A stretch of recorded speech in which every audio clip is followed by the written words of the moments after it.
Good evening, everyone. It's nice to see a full room. It's been a long time. I'd like to call to order the January 24th meeting of the New Canaan Board of Education. First on our agenda tonight is to approve the minutes for two meetings. January 10th, is there a motion? Bob, second. Phil, all in favor? Thank you. Next is January 12th. Motion? Erica, second. Bob, all in favor? Great. Thank you.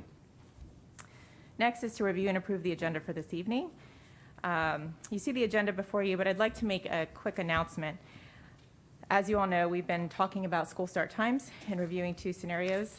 Because we have a very full agenda tonight, we are going to hold a special meeting next week on Monday to discuss school start times, and we'll be making a decision at that point. So with that, is there a motion to approve the agenda for this evening? Julie, second. Brendan, all in favor? Thank you. Next is comments from the public. I have another announcement I'd like to add. We reached out in response to a lot of the feedback we were receiving from the community.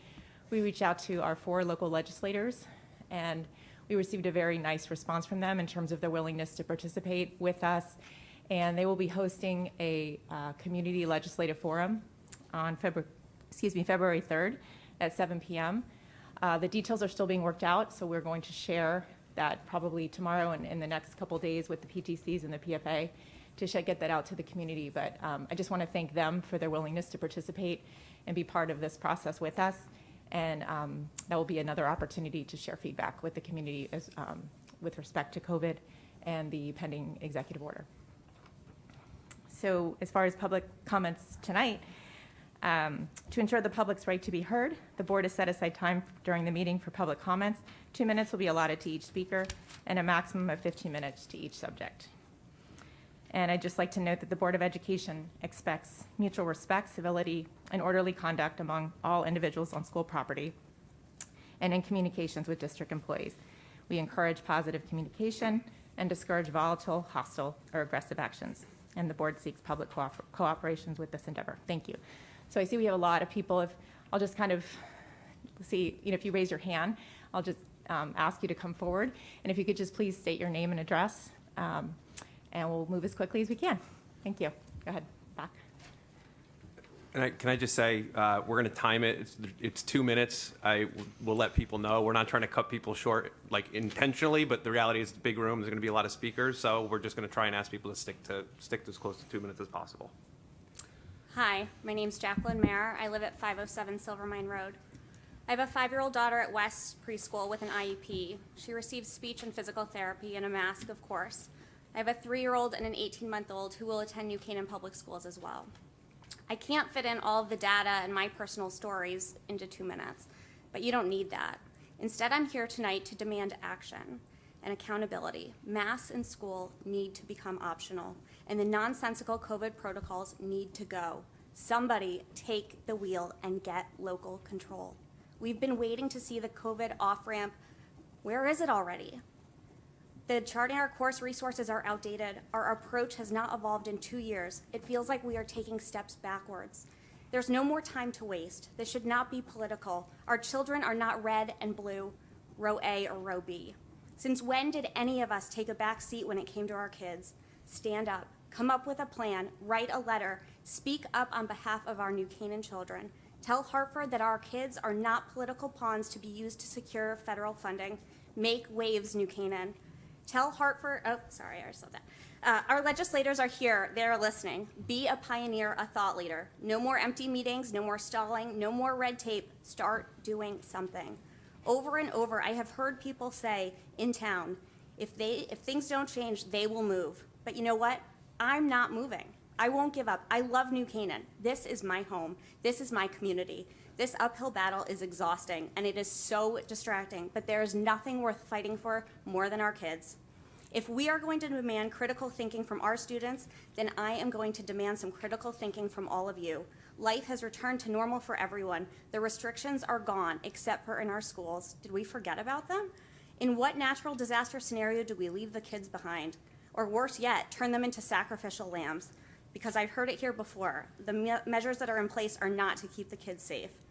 I'm going to remind you that while COVID may be the enemy, COVID did not make bad and, quite frankly, hypocritical policies. The adults did.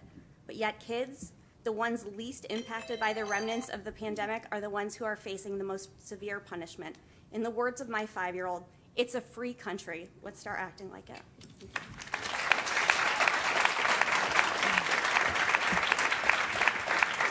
Thank you.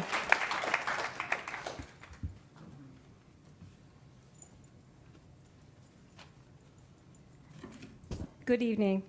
My name is Laura Barker. I live at 54 Clearview Lane, New Canaan. Thank you for the opportunity to thank you for giving me the opportunity to speak tonight. I speak to you as a 27-year resident and New Canaan mom who has raised 3 children in New Canaan. My youngest graduated New Canaan High School only a few years ago. Anyone who knows me knows that I'm a logical person who is driven by facts. For the last 2 years, we've been told to trust the science for our safety and our kids' safety, yet the science has been inconsistent at the very best, and the bar to return to normal has been moved further and further out of view. To you, the Board of Ed members, I ask you to consider the following questions as you discern what is best for New Canaan children with regard to the question to mask or not to mask. Is there any risk of our school-aged children catching or dying of COVID with a survival rate at nearly 100%? Do masks even work? The CDC has admitted they don't work. If you refer to the CDC's own website, they say there is limited evidence for mask effectiveness in preventing influenza virus transmission either when worn by the infected person or when worn by uninfected persons to reduce exposure. Our systematic review found no significant effect of face masks on transmission of laboratory-confirmed influenza. In fact, the CDC admits, if you read the fine print, that proper fit, compliance, and correct mask usage is key because improper use of face masks might actually increase the risk for transmission. Separate studies have tested masks and found bacteria and viruses on the inside of the masks kids are wearing. So I ask you, is there a protocol for proper mask usage? Are parents asked to regularly wash or replace the kids' masks? Do we check for proper fitting masks? Are we insisting on the N95 because that may be the only effective mask to keep out viruses? Has the Board of Ed done any studies on the risks of our students inhaling their own carbon dioxide for hours on end? What are the long-term repercussions masking children has on their mental health? How does masking affect their ability to communicate, hear what their teachers are saying, their ability to empathize with others? Kids respond to feedback, and facial cues are important to them. What are we teaching our children about the relationship between health and their bodies? They are learning to fear viruses and fear being close with others. Are parents at greater risk that their children may be We're over 2 suffering minutes, I'm sorry. from loneliness, depression, or worse? When are we going to start living with this virus that has been shown to be more contagious but less severe? There are other healthy protocols to follow, okay? They could be taking vitamin D, zinc, okay, supplements. Sorry, we're past the 2 COVID. minutes. Apologies. Let's keep our focus on protecting the vulnerable, but I don't mean kids when I say that.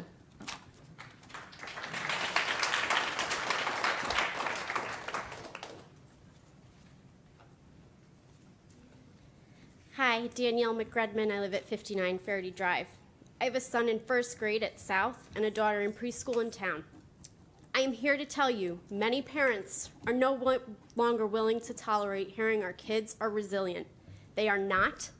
They are breaking. Our kids are at the lowest risk, but yet continue to suffer and sacrifice the most.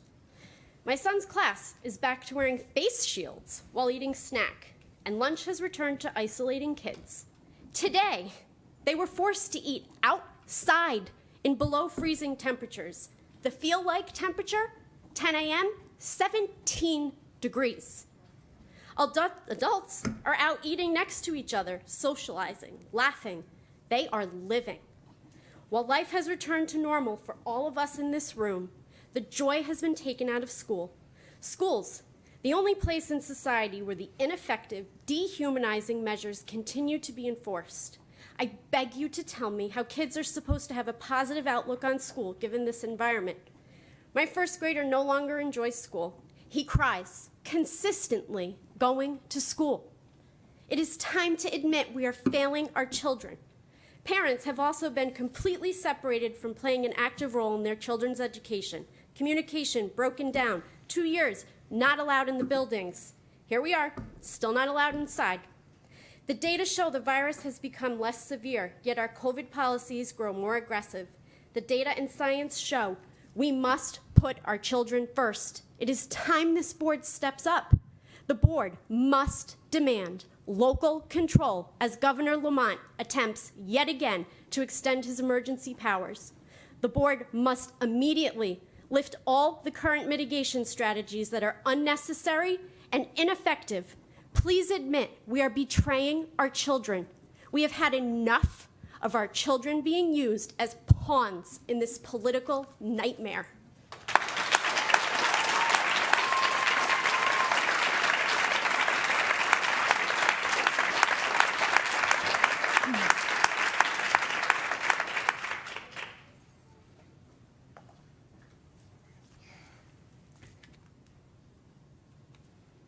Hello, my name is, can you hear? Yeah. Hello, my name is Eva Campbell. My address is 131 Overlook Drive. I'm a sophomore here at NCHS. I've come here today to confront each of you about these absurd COVID measures in our schools. None of these so-called COVID measures statistically make sense. Because of these COVID measures, there are discriminatory mandates to participate in certain activities, people yelling at us at the cafeteria line about our masks just for us to take them off seconds later, and the mental health of my peers is deteriorating. Many of my peers are afraid to speak up. I'm also hesitant because all of you on both sides have politicalized this. These COVID measures aren't based on data. They are based on control. These measures are doing more harm than good. Do you know how many teenage girls are suffering with anxiety and depression? Statistics show that it has doubled during COVID and it is higher among teen girls. Not only is that a scary statistic to hear, but it's also a scary one to see. Every single day this year at school, I have heard at least one girl crying, witnessed someone have a mental breakdown, or seen someone on the verge of both. What are you doing about this? You are perpetuating it for political gain. Because each of you want your side to be right while we suffer. We have had enough. Let us move on. Let us heal instead of weaponizing our pain. It is easy to blame the governor. It is easy to say that it is out of your hands. I'm here on behalf of NCHS students to ask you, Dr. Lutzy, what have you done? What have you done to defend us? Have you spoken to the governor about these measures and how they are harmful? If you haven't, why not? We learn in history that the crimes against humanity may have come from dictators and racist policies, but they were carried out by yes men, just following orders. What we need, Dr. Lutzy, is a leader that will protect us and not another yes man. What we need is for the highest paid superintendent in the state to defend us. Please call the governor and defend us.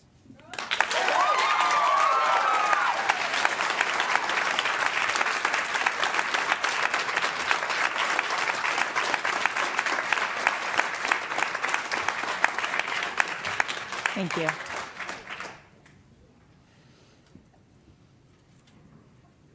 Good evening. My name is Paul Girage. I have 2 kids here at the New Canaan Public Schools, one munchkin sitting right there watching Peppa Pig. And I'm going to tell you right now, Dr. Lutzy, I really appreciate your last email, sir, regarding COVID. And you specifically said, unlike past surges, however, we have powerful, proven tools to help us minimize the spread of the virus, cure many who are experiencing severe illness, and reduce the disruption the virus can cause. Now, if you take that email and you combine that with what the Supreme Court recently ruled, which states, although COVID-19 is a risk that occurs in many workplaces, it is not an occupational hazard in most. COVID-19 can and does spread at home, in schools, during sporting events, and anywhere else that people gather. The kind of universal risk is no different from day-to-day dangers that all face, from crime, air pollution, and any number of communicable diseases. Now, if you combine both, the Supreme Court's ruling as well as your email, this show is over. It's time to unmask these kids. And I'm going to tell you this, just based clearly on what we've heard from testimony from this young lady here, it's politicians who often cause these problems. And what happens is they send people like me to fix it, all right, who served 4 years in the United States Marine Corps, who experienced a red alert potential biological attack. And I'm going to tell you this, for those who didn't make it and who gave us these freedoms, think about some of the bloodiest battles ever fought. Battle of Tarawa, Battle of Okinawa, Battle of Iwo Jima. We won those battles and gave us our freedoms. We're not going to have that taken away anymore. This is intolerable what's happening. I'm demanding on these outstanding Board of Ed members to put this to a vote tonight. Put this to a vote tonight. Unmask these kids. Because although we have an outstanding Supreme Court, and I appreciate all of you, unfortunately there was one Supreme Court justice who conveniently decided to say that there's over 100,000 kids who are hospitalized due to COVID. First of all, the data from the Health and Human Services Committee just ruled that it was about 5,000, most of which are not even hospitalized due to COVID. So that's part of the misinformation that we have right now. We need to have facts, logic, deductive reasoning, common sense, and yes, science. That seems to be forgotten. So let's put our heads together. Let's get this done tonight. Vote on it tonight. You have a fighter in your corner. If I have to come here every single time, I'll come here every single time. It's not a problem, because we're going to get this done as a community. I can promise you that.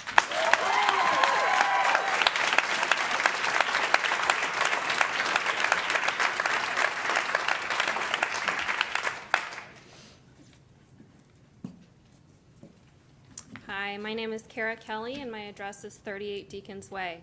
I have 3 children, 2 of whom attend East and 1 of whom attends a local preschool. I'm here tonight to ask you to do 2 things. First, to urge our governor and our elected representatives to give families choice on masks. And second, to remove restrictions that we've put in place that go beyond even what the state requires. A few weeks ago, my daughter's mask popped off her face while she was getting out of the car at East. A lovely, highly engaging teacher who knows my kids really well said, "What a sweet face you have. I've never seen it before." And it just hit me like a ton of bricks that my 6-year-old is spending 30 hours a week in a school building filled with people whose faces she has never seen.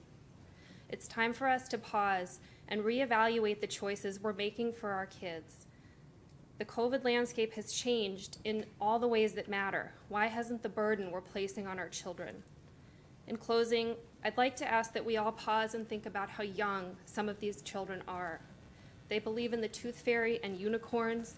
We don't let them cut up their own food or watch scary movies or cross the street alone or use permanent marker. They sleep with stuffed animals and blankets and sometimes with us because they had a bad dream. And at this point, we are asking more of these little children than we're asking of ourselves, and that needs to change. Thank you. Thank you.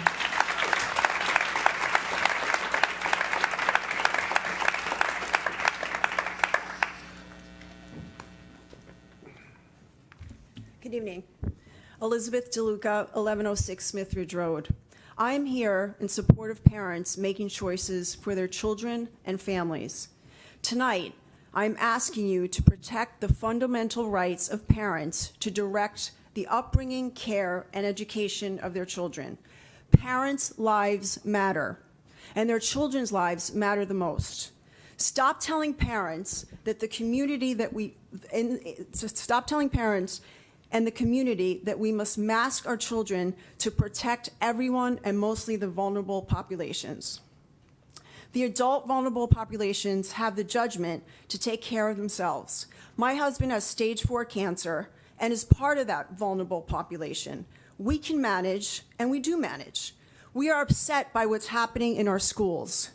Do you ask yourselves the impact on the community of watching pictures of children sitting isolated during lunch break, or sitting outside freezing, having their snack, or not being able to see each other smile and laugh? This is heartbreaking, and this is wrong. Stop punishing the children. The true vulnerable population are our children. They lack the judgment to assess this whole pandemic. Our children will bear the catastrophic consequences of the past 2 years, and not just educationally, but socially and emotionally. They are still pressured to wear masks and are punished for not wearing them. Punished.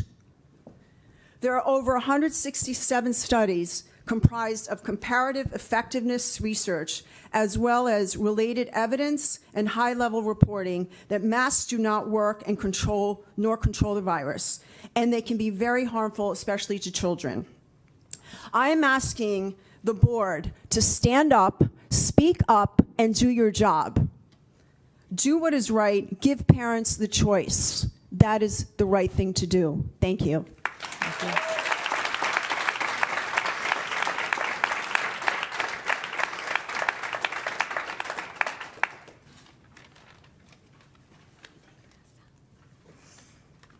The stats provided on how masks affect Could you state your children- name, please? Oh, Thanks. sorry. Amy Giudice, 54 Conrad Okay, Road. thank you. The stats provided on how masks affect children have fallen on deaf ears, so I thought you'd like to hear from one of the children. I'm Marcus, a fourth grader at South School. Masks make me sad and I don't feel comfortable in a mask. I haven't seen my teacher's face in 2 years. We have been wearing masks for too long. We need to stop. We need to unmask.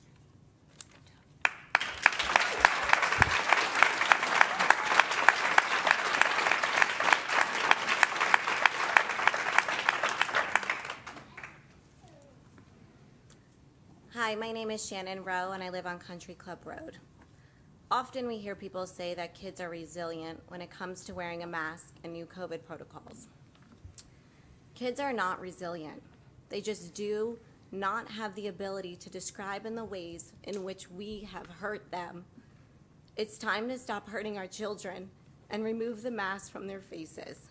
Prolonged mask wearing can cause harm and has been linked to cognitive development in children, especially those with special needs. Concerns are also being raised regarding psychological damage and why a mask is not just a mask.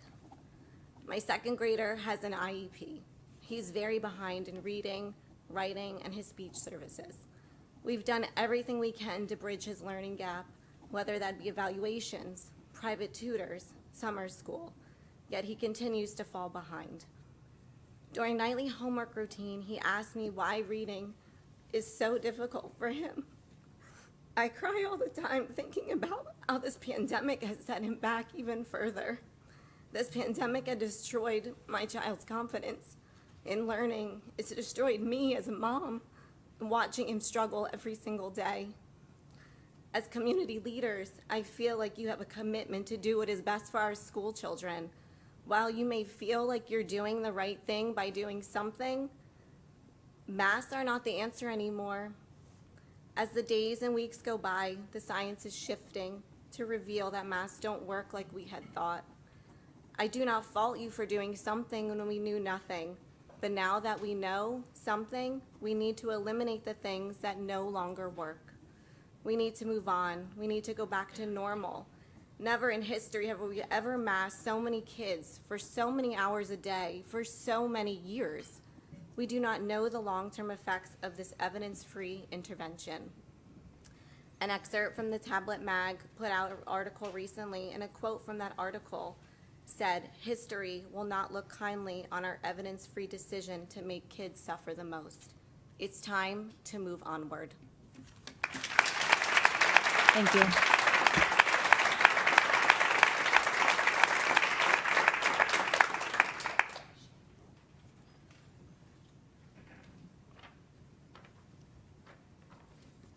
(131) Overlook Drive. Your name, please? Sarah. My name is Sarah Cohea. I have 3 children in Canaan school. I'm here today to defend my children because it seems that no one of you are willing to do so. Masks at this point are unnecessary, and I prove it to be ineffective. Why is this still happening? Are you defending us to the governor? Are you defending our children's right to learn freely? Sometimes I hear people ask, what's the big deal? It's amazing how ethnocentric some people in this town are. The big deal is not everyone is native English speaker. We pay taxes, and our children deserve a healthy learning environment. My very intelligent second grader hasn't seen his teacher's mouth since the beginning of kindergarten. He struggled with the vowel sounds. I tried to help, but my pronunciation is limited. This was never an issue with my other 2 children. My 7-year-old son sits next to the open window with a fan when it's freezing outside. You say this is for his health? His teacher makes him remove his coat, so now I send him to school with 2 coats. Honestly, I don't know if you people are stupid or evil.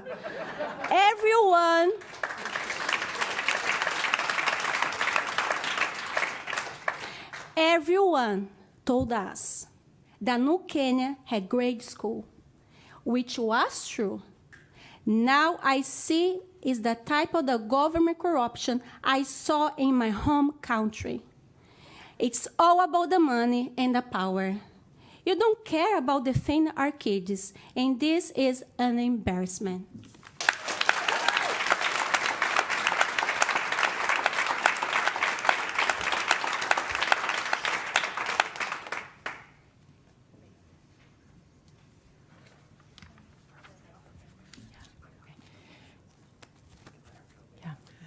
Good evening. My name is Susie Carriage. I'm at 403 Michigan Road. I have 4 young children in school here in New Canaan. After 96 weeks of flattening the curve and doing all that has been asked of us in terms of masks and other restrictions, I feel compelled to speak. COVID is here to stay. Luckily, vaccines are available to anyone who wants them, and many of us now have natural immunity. We are all as protected as we are going to be. It is time to release the children, the ones who are least at risk, from the burden of masks.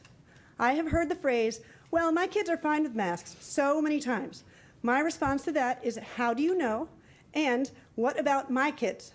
My kids are obedient and wear the masks that their parents and teachers ask them to, but I see the damage that is being done. One of my children is shy. Like other shy kids, she relies on reading the faces of her classmates to get comfortable enough to approach them. This is very hard for her when the only part of their faces she can see are the eyes. For almost 2 years, she has not been able to see a welcoming smile. She cannot give a smile back. It is not fair to deny her and every other child the joy and comfort of smiles in the classroom. The UK and Ireland have announced that they are ending all restrictions. I applaud them for moving forward and giving freedom back to their people. In the US, most states have given communities local control on the issue of masks in schools. Why is Connecticut not doing the same? I am asking you now to make clear to Hartford that we insist on being able to make masks a choice in our town and bring smiles back to our schools. Thank you. Thank you.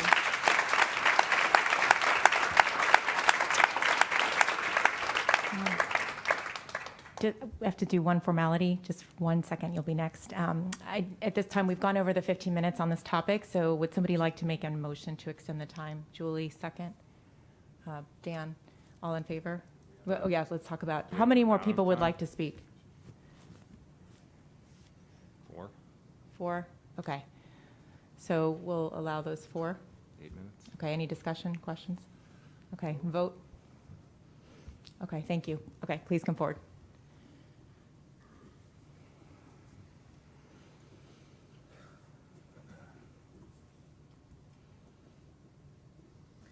Hi, how are you guys all tonight? It's great to be up here. I'm happy to speak. I'm a New Canaan resident. I've been going to school here since kindergarten, and I've had a great experience. My name is Yanni. Could you state your name? My name is Yanni Jordan. My address is 228 Old Stamford Road. Thank you. I'm a freshman in New Canaan High School now, and throughout my great experience in the New Canaan Public Schools, I would like to voice my opinion tonight on my opinion during COVID. Now, it's been almost 2 years now, and I've been willing to cooperate and comply to help everybody through these times. And though 2 years have went by almost, and I think things are definitely different than how they have been when we were hearing it would only take 2 weeks to stop the spread. Now, at this point, I do not think that mask mandates in New Canaan are necessary. I believe that students are entitled to an environment where we can interact with one another without having to be restricted by masks. Masks restrict the ability to identify social cues, expressions, and to understand one another. Mandates have also gone too far to the point where faculty have gotten into the faces of students, and I've seen before, some of my friends and peers, and I am definitely aware of that, and yelled at them to raise their masks over their noses, just their noses, even when they're not in huge groups of people. I got yelled at and escorted out of school once for having my mask below my nose by a teacher, even after I apologized and put it over my nose. This happened while I was walking down the hallway alone to another class. I'm done with this. This is one of a few occasions where I've had faculty not ask me but get in my face and yell at me about my mask below my nose. Just that, not completely off at all. If they really cared about COVID, maybe they would stay 6 feet rather than getting right up to my face. It's rude, uncomfortable, and obnoxious. Please give students a break. We've been dealing with this for nearly 2 years now. Not only me, but many other students feel the same, and I'm speaking for my peers at New Canaan High School as well. And they do not need to be experiencing this in school. Schools should be a welcoming environment for all. I do not feel welcomed at all when I'm treated this way over a face covering that is below my nose. Sometimes it's unbelievable, and I'm asking for you in the Board of Education tonight to please do something about this. Not for only families, but for the better of our students and our education. Thank you.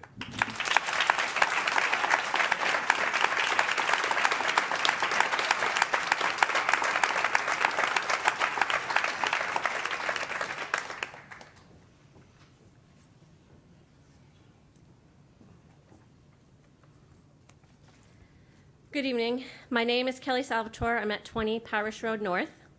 I have 3 daughters currently attending West and another daughter in preschool. This is my first time speaking in front of the board.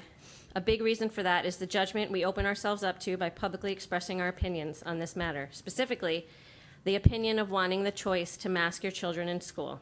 It's unfortunate that politics has spilled over to our children's education and health on this issue.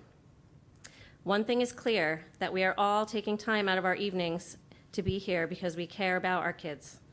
I have twin 8-year-old daughters, both of whom noticeably developed anxiety over the past 2 years. One complains of headaches frequently during the school week, and the other explains to me her heart beats really fast and she feels like she can't breathe sometimes. Imagine how I feel as her protector when she tells me this is how she feels, and I have to send her to school in a mask 7 hours a day, 5 days a week with minimal breaks.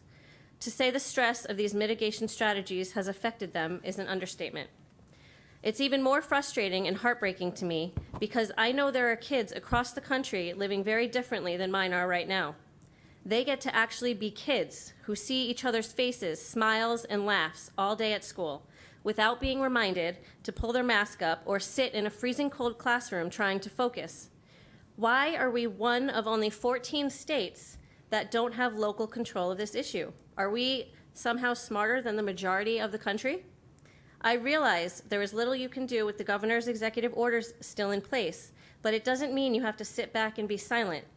It doesn't mean you can't have a plan in place if and when these executive orders expire. I would ask that if you agree with anything any of us have said tonight, to please help us communicate these concerns at the state level. It's time to move on and let parents choose what is right for their families. Thank you.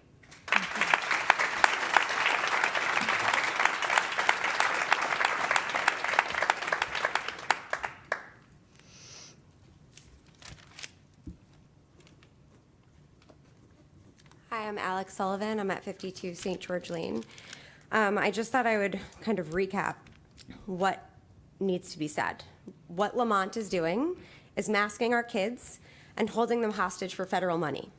What you are doing and what you are allowing to be done is putting face shields on our kids at snack time, making children eat outside in below freezing weather, freezing our children's learning environment in class with windows down and a fan on, freezing our children on public transportation to and from school with windows on the buses down, shaming children for needing to breathe and pulling down their masks, keeping children with the same 4 friends all day long in elementary school, keeping parents from volunteering in school and participating in events, taking away in-person experiences for families in academics, spreading misinformation on masks and mental health of our children on the NCPS website, and more.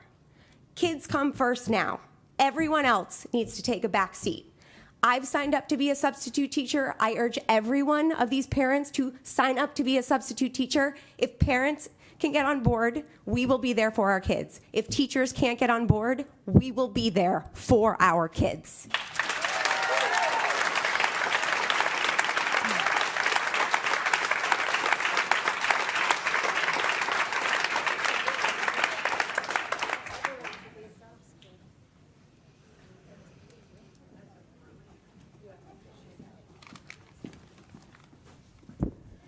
Good evening, Tom ODay, 37 Holly Road, New Canaan, Connecticut, since 1998. I am your state representative, and I would encourage you to direct your ire towards myself and the state representatives in Hartford. Unfortunately, Governor Lamont wants to extend the executive orders come February 9th is when we get sworn in, and they expire on February 15th. So I wanted to come up here. I wasn't planning on speaking, but I just want to come up here and actually defend our Board of Ed and Dr. Lutzy in particular. They're working very hard. I would encourage you to write your state representative, me. Ryan Fazio's here as well, senator from Stamford. I don't know if Lucy Dathan is here or Will Haskell, but I would encourage you to write us. Come February 3rd. I agree with you. I coached 4th grade football. I coached 5th grade football. My kids were all done with youth football. No COVID. Masks has already been factually proven that these cloth masks don't work. We've been doing them for 2 years. I don't want to give my opinions here. I want to actually move away from that, but I do encourage you all to come February 3rd. Please write your state representatives.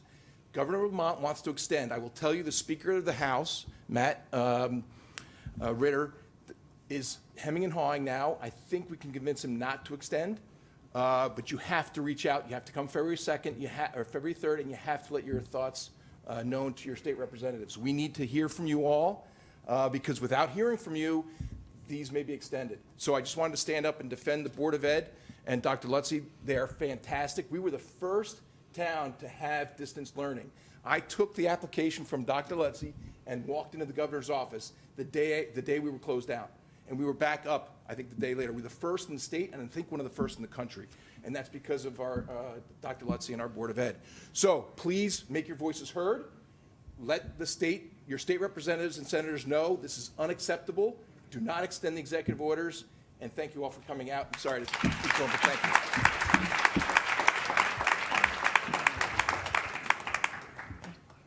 Thank you all for your comments, and thank you all for your emails. We appreciate it. Okay, our first item for tonight is very exciting. We have our SACS representatives from our SACS PTC here to share a donation. You're behind the screen.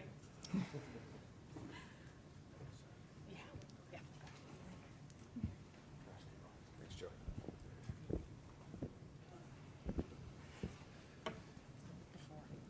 Good evening.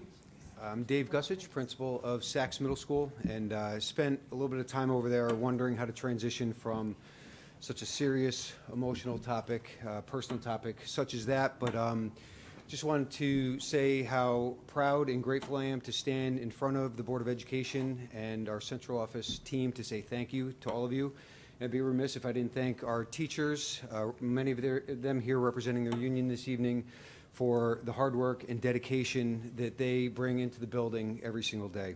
I am fortunate enough to be able to see the wonderful things that have continued to go on with our students on a daily basis. And you know, I just want to, I'm not going to change anybody's mind. That's not why I'm up here, but I'm so grateful to be able to talk about what we are going to be looking ahead to and the partnership that we have with our Parent-Teacher Council. And we have Elizabeth Demuth and Jenny Valanakis here this evening to talk about how some of the planning that has been in discussion over the course of the last couple of years is finally, hopefully, going to be able to come to fruition and be able to serve our entire student population, every middle school student who attends NCPS, and the positive impact that that's going to have on our school and our campus.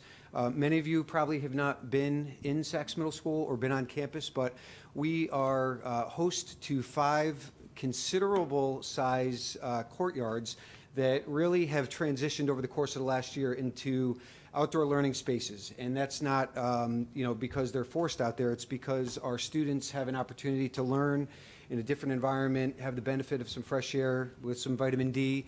Our teachers have really embraced the opportunity to bring their classes outside in a meaningful way and deliver that curriculum in an environment that really is impactful in a positive way for our students. And you could look at it as a positive unanticipated outcome of COVID, but what we're hopefully going to see here this evening is just one step in the right direction of us continuing to maximize what we have available to us in our schools. So without further ado, I'm going to turn it over to Jenny first, I believe.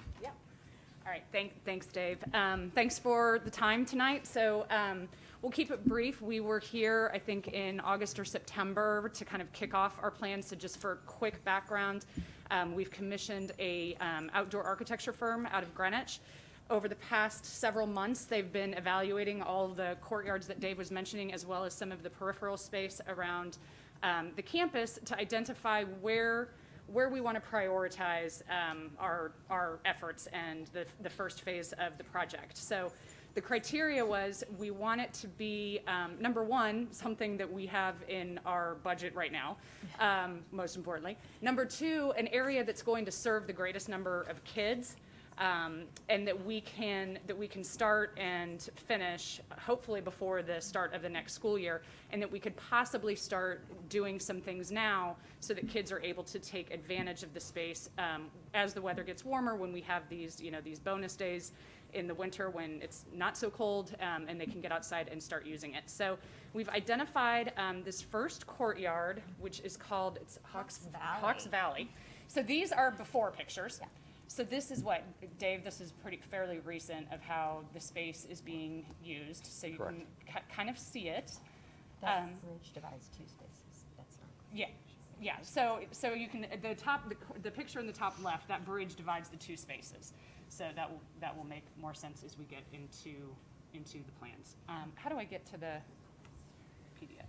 Is it just a? And worth noting, it is connected underneath, so that's actually one courtyard space. It's about 75 yards long by about 25 yards wide in the largest area. So this is, you want to tell them exactly where it is? It's like right outside in the 5th and 6th grade. So looking at these plans, if you look at where the circular terrace is, those there are the you go. windows right above the cafeteria.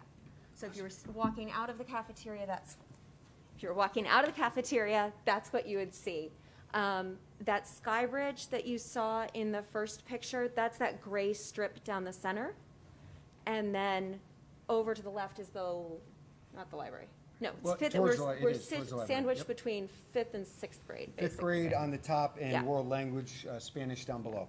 So what we're envisioning with the space is that half of it will be an amphitheater type situation space. I don't know if Dave can blow this up a little bit. With enough seating that we would be able to take an entire team out there. And it's flexible seating, so it doesn't have to be used that way, but we wanted to have enough space that if we wanted to do a presentation or some sort of activity, that we can bring an entire team out there. So that's kind of the focus of half the space. The other space is a terrace type area that again can be used flexibly. It can be used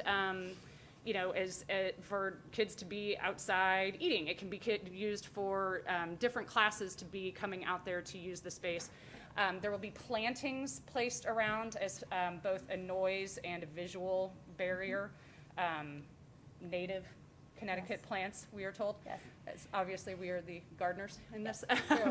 Yeah, so what we are coming tonight is showing these plans. This is our first phase, and we would like to make a donation of $225,000 from the PTC to New Canaan Public Schools to start this project. That includes all of the work, it includes the furniture, includes all of the plantings, all of the elements.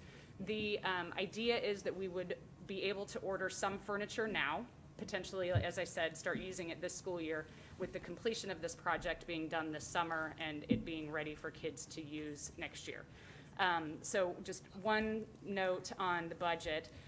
So this money is coming from our Celebrate Saks campaign from 2021 as well as 2020.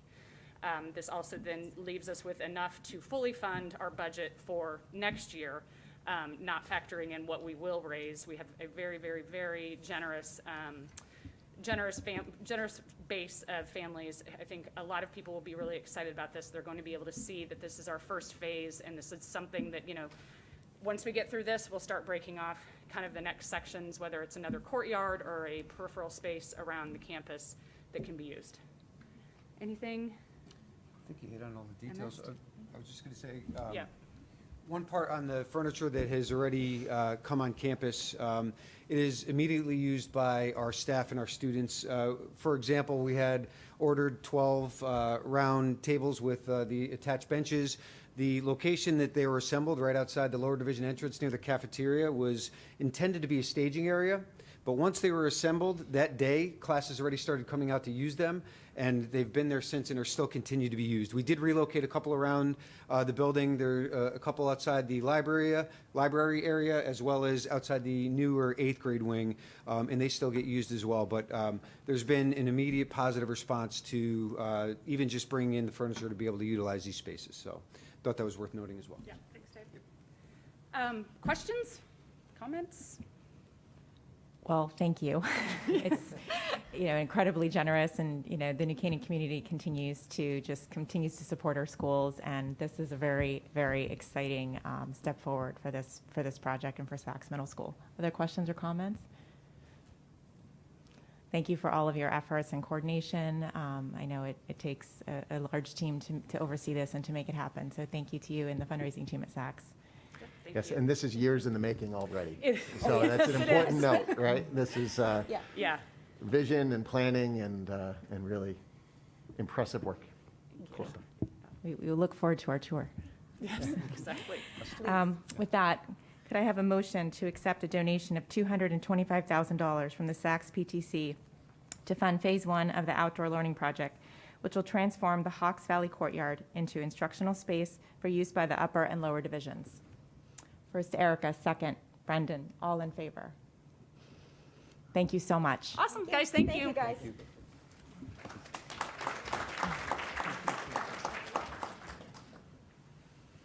Okay, on to our reports and recognition. We have our COVID update. Dr. Lutzy.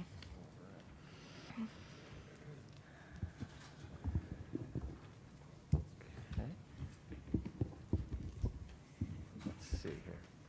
Give it a moment, knowing, oops, sorry.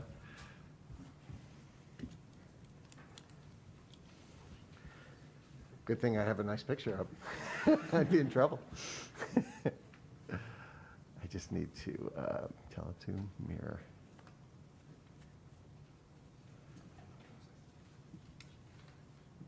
Oh. I apologize. Well, there you go.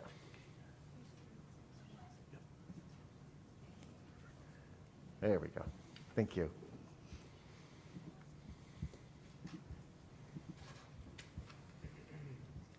Reminds me of a great trip we took once. Okay.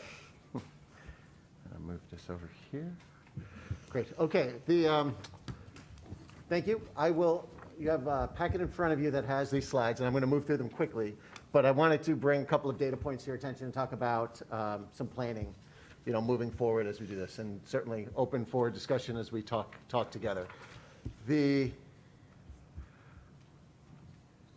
first thing, and again, I'm going to move quickly through this, and this is just to set the context for our discussions, but wanted to first start off just by talking the year-to-year COVID case rate comparison. Here we are in January of 22, and what did it look like last year? So we pulled the data together, and this is really to highlight the amazing work of our nurses, the folks in the building that are really working day to day. Our health department, Jen, who's been a great partner with all of this, but to see the trends and the numbers. And as we went into the holiday break, we knew that there was a wave that was coming. And actually, we saw it. And if you take a look, you see in September, October, we were trending about the same as we were a year ago. But then as we get into December and January, you just see an incredible increase in the numbers. And that's what we've been managing through. It does have an impact on our operations in the building. So we're going to talk about a couple of those things, a couple of the impacts. Now, some promising signs, if you look back to last year and you look at sort of this wave, what you see is that it does trend downward after January, right? You see that February, March, April, May, and you see that downward trend. We are expecting that, and actually we're expecting it to come pretty steeply given the data that we look at across the world, right? And from the beginnings, there's been some important indicators that we've been following right along, which has been sort of looking at what's happening in Europe and recognizing that typically we trend about 3 to 5 weeks after what we're seeing in Europe. So as we're seeing some changes there that are looking positive, it's giving us hope that things are going to do the same thing here. So that's a positive sign. We also look at other parts of the world and see. But I think probably another big takeaway from here that's really important is even with this exponential growth in the number of cases, we've kept our schools open, we've kept things running, and kept our operations as good as we can. So I want to just show a couple of other data points that I think are important. If you look back here, you see October, we were about the same in our case rate. And then what happened in January. So we pulled the student absences from October of this year as just a data set that's just a baseline, so to speak. And you'll see that we get up to about 200 absences in that month. And October's a great month because we had school essentially every day. If you remember October, there's no break, right? So you look at it, it's up and down a bit. Gets down to a little bit below 100, maybe 75, and up to just shy of 200 and that's the trend as we look at, think about that's what October showed us. Well, when we look at January of this year, we see a bit of a different picture. Again, scale is, the same. But when we came back from the holiday break, we were 450 absences. And as you see that trending down in a good direction, a little bit of a bump up. Now January hasn't been the same, right? We've had a couple of snow cancellations and, the holiday and everything. So it's not the same sort of block of time, but figure this is what's most important because sort of like how are we riding and navigating this wave as we look at things. Now what we see that's most promising here, of course, is the last couple of days. I didn't have a chance to grab today's data, so we ended on Friday. But you'll see that it's obviously trending downward. Now, the last day, just Friday, we hit to a little bit below that 100 number, right? Which is a good number when we go back to October, where we had sort of started to, most of the days were below that. So this is something that we're going to keep an eye on, of course. Important to note too, the students, because if the absences are COVID related, what we did starting on that January 3rd was allow them to participate in classes remotely for periods of time they were out of school due to COVID. Right, so this is why we did that, because of this spike in attendance, knowing that we were going to have so many absences. So that's something to be grateful for our staff, because it's an awful lot of work to run a hybrid classroom, but they're doing a great job. Another data point that I thought would be important to share, let me just move this, I apologize again, was our staff absences and attendances. So to do this, I wanted to give a little bit of historical perspective on this. So we went back to January of 2020, which is pre-pandemic, to look at it's the number of absences, it's the number of absences that need to be filled, right? So those are ones that are calling out for a substitute. Because as you can imagine, not every absence needs to be filled. Certainly classroom facing, there's others that need to be. So teachers need to be, teaching assistants need to be, but others may not. So it's the total number of absences, the number that called out for a sub, and then in the gray it shows the unfilled, right? Those that were unfilled. And then the line up above in gold is the percentage fill rate. Now we're using January. January, as you know, influenza and other things, even pre-COVID, there's a lot of illness in the air that time of year. So thought it'd be a good comparison just to look at the month a couple of times. So when we look back to 2020, what you see is the fill rate varies generally from 70 to 90%. A little dip here, a little spike there, but gives you a sense of that across the top. And you see that our absences trend, anywhere 20, a little bit below 60. If we look at 21 and look at the same scale, same sort of setup here. Now in the first week of 21, if you'll recall, we came back and we were remote, right? We announced that prior to the break that we were going to go remote, give people the time for things to settle out. So you would expect our fill rate to be pretty high, and it was. But as you go into the rest of the month, you see that again it's a little higher than it was in 2020. Not statistically, I think, but you do also see the fill rate's a bit lower, where you're looking at now it's from 60 to 80 instead of 70 to 90, that kind of stuff. But you see the numbers are okay, and we don't ever get above 60 absences overall. And then we look at January of 22, and again, the blue is the total number of absences. The orange is the number that need to be filled. The gray are those that are unfilled. And then the gold is the fill rate line percentage. And again, all the scales are the same because of, that's the best way to sort of visually compare them. But what you see is that we are, significantly higher in our staff absences and significantly lower in our fill rates. I was able to grab today's data on this because one of the points I wanted to make is if you compare the first week back to the second to the third, and as we're moving forward, I think we're starting to see positive movement in that. I'd love to see the fill rate up higher. So whoever said substitute teaching, absolutely. Sign up, go to the website. Ms. Pianca will verify. We are looking for subs. That's one of our challenges here is that people are not signing up to substitute teach in our schools. So we actually are recruiting, and please do consider signing up. It'd be great because we want to get that fill rate back up to the 70 to 85, 90%. Because when you see that gray bar, and you see how high the gray is on each of these days, those are unfilled classrooms, right? So that's what we've got is teachers that are filling in for each other. They're covering each other's classes. We have to be creative in what we're trying to do with the scheduling and other things. Those are, big numbers to have. Yeah, exactly. So generally, if you take a look, we have more unfilled classrooms this past month than we had total teacher absences in 2020. Okay, so that's what we're managing on a day-to-day basis. I'm just saying it's really thanks to our principals, our administrators, our nurses, our teachers for doing what they can do, and really covering for each other and helping out. This is the disruption that COVID and specifically Omicron presents to schools, and this is what we've been managing through, as we've gone through the year. So just thought it was an important data point to share. But with that, and as I'm saying, we're optimistic and seeing that if we're going to be following Europe 3 to 5 weeks or so, I think we can look forward pretty optimistically here about the next couple of weeks. And again, I do remain incredibly grateful and proud of where we are today, given the challenges and the headwinds that we're facing. The number of absences primarily, if we don't have folks to staff the schools, we can't open the schools. And we've seen that happening in lots of places, lots of surrounding towns and other places.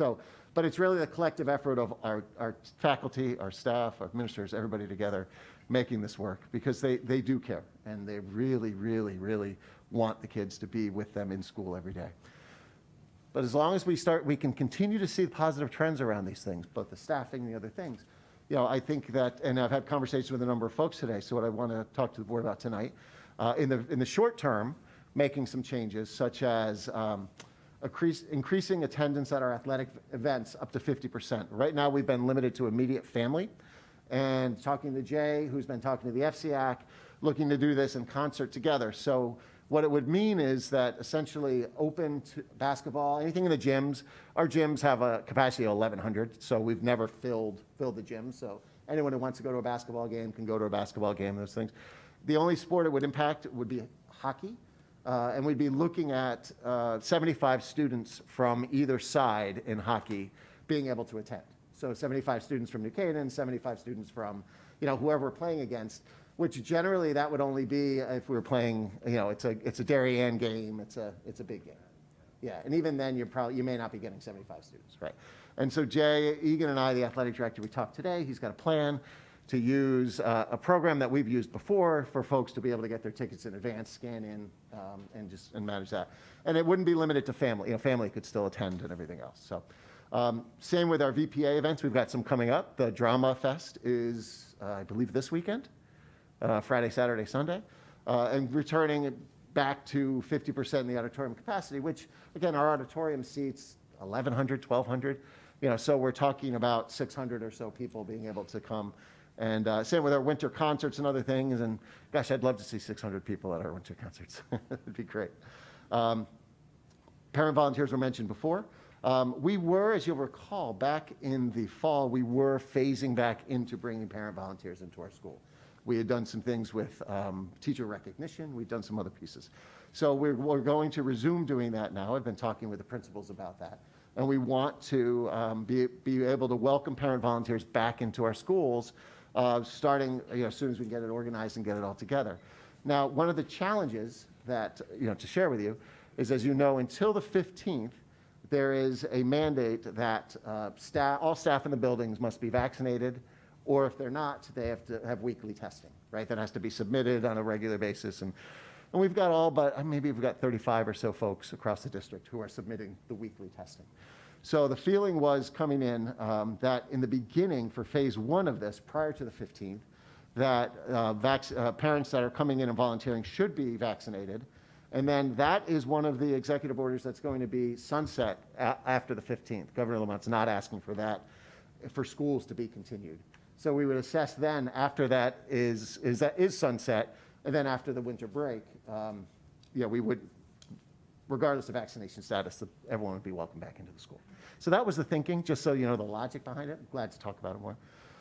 Looking at resuming our after-school activities, co-curriculars that may have been suspended or sort of slowed down because of the wave, and get those back up and going for all of our kids. Rescheduling field trips for kids, looking at in-person author visits and other things happening in the schools again, getting that schedule going, and making other adjustments as, again, as we see this trend continue, working with the principals daily to find opportunities to continue. In the after winter break, so that's the 28th is our return. That's our Monday, I believe. And winter break, as you know, is the week before and the Friday before that, right? So it sort of falls right there. We're, again, as long as these positive trends continue, we're optimistic that they will. We look at going back to the flexible seating arrangements in the classroom, full capacities in the cafeteria, allowing the SACS teams to co-mingle through their schedule, which had to be scaled back a little.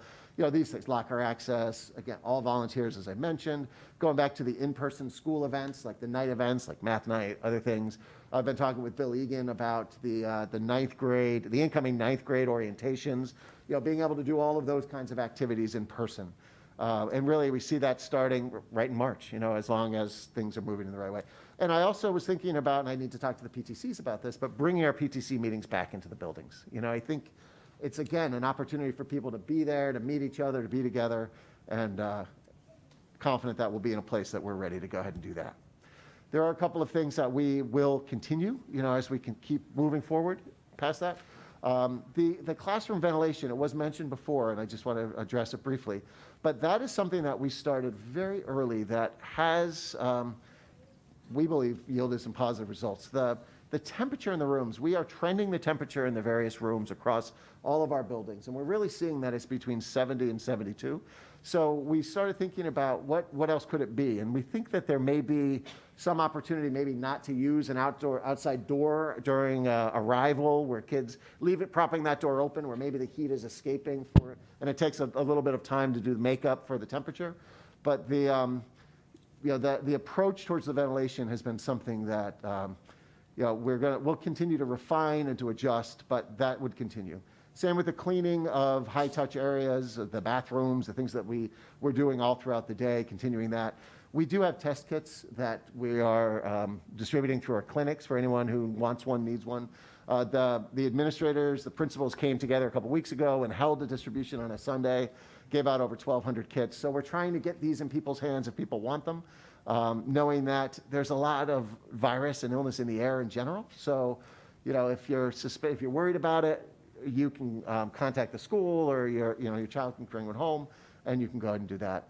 We're going to look at the mask breaks. I've heard some feedback from people saying that they didn't think they were frequent enough. And certainly, we don't want kids to be uncomfortable as far as temperature goes and other things. So we're going to continue I'll talk with the principals again and see where we are, make sure that, there's a certain protocol around that. And then really, I said it before and I want to say it again, our nurses are doing an amazing job. So they're going to continue. They're there. They're available for anyone who, most people, as was said, experience mild illness, and that's wonderful. There's some that don't.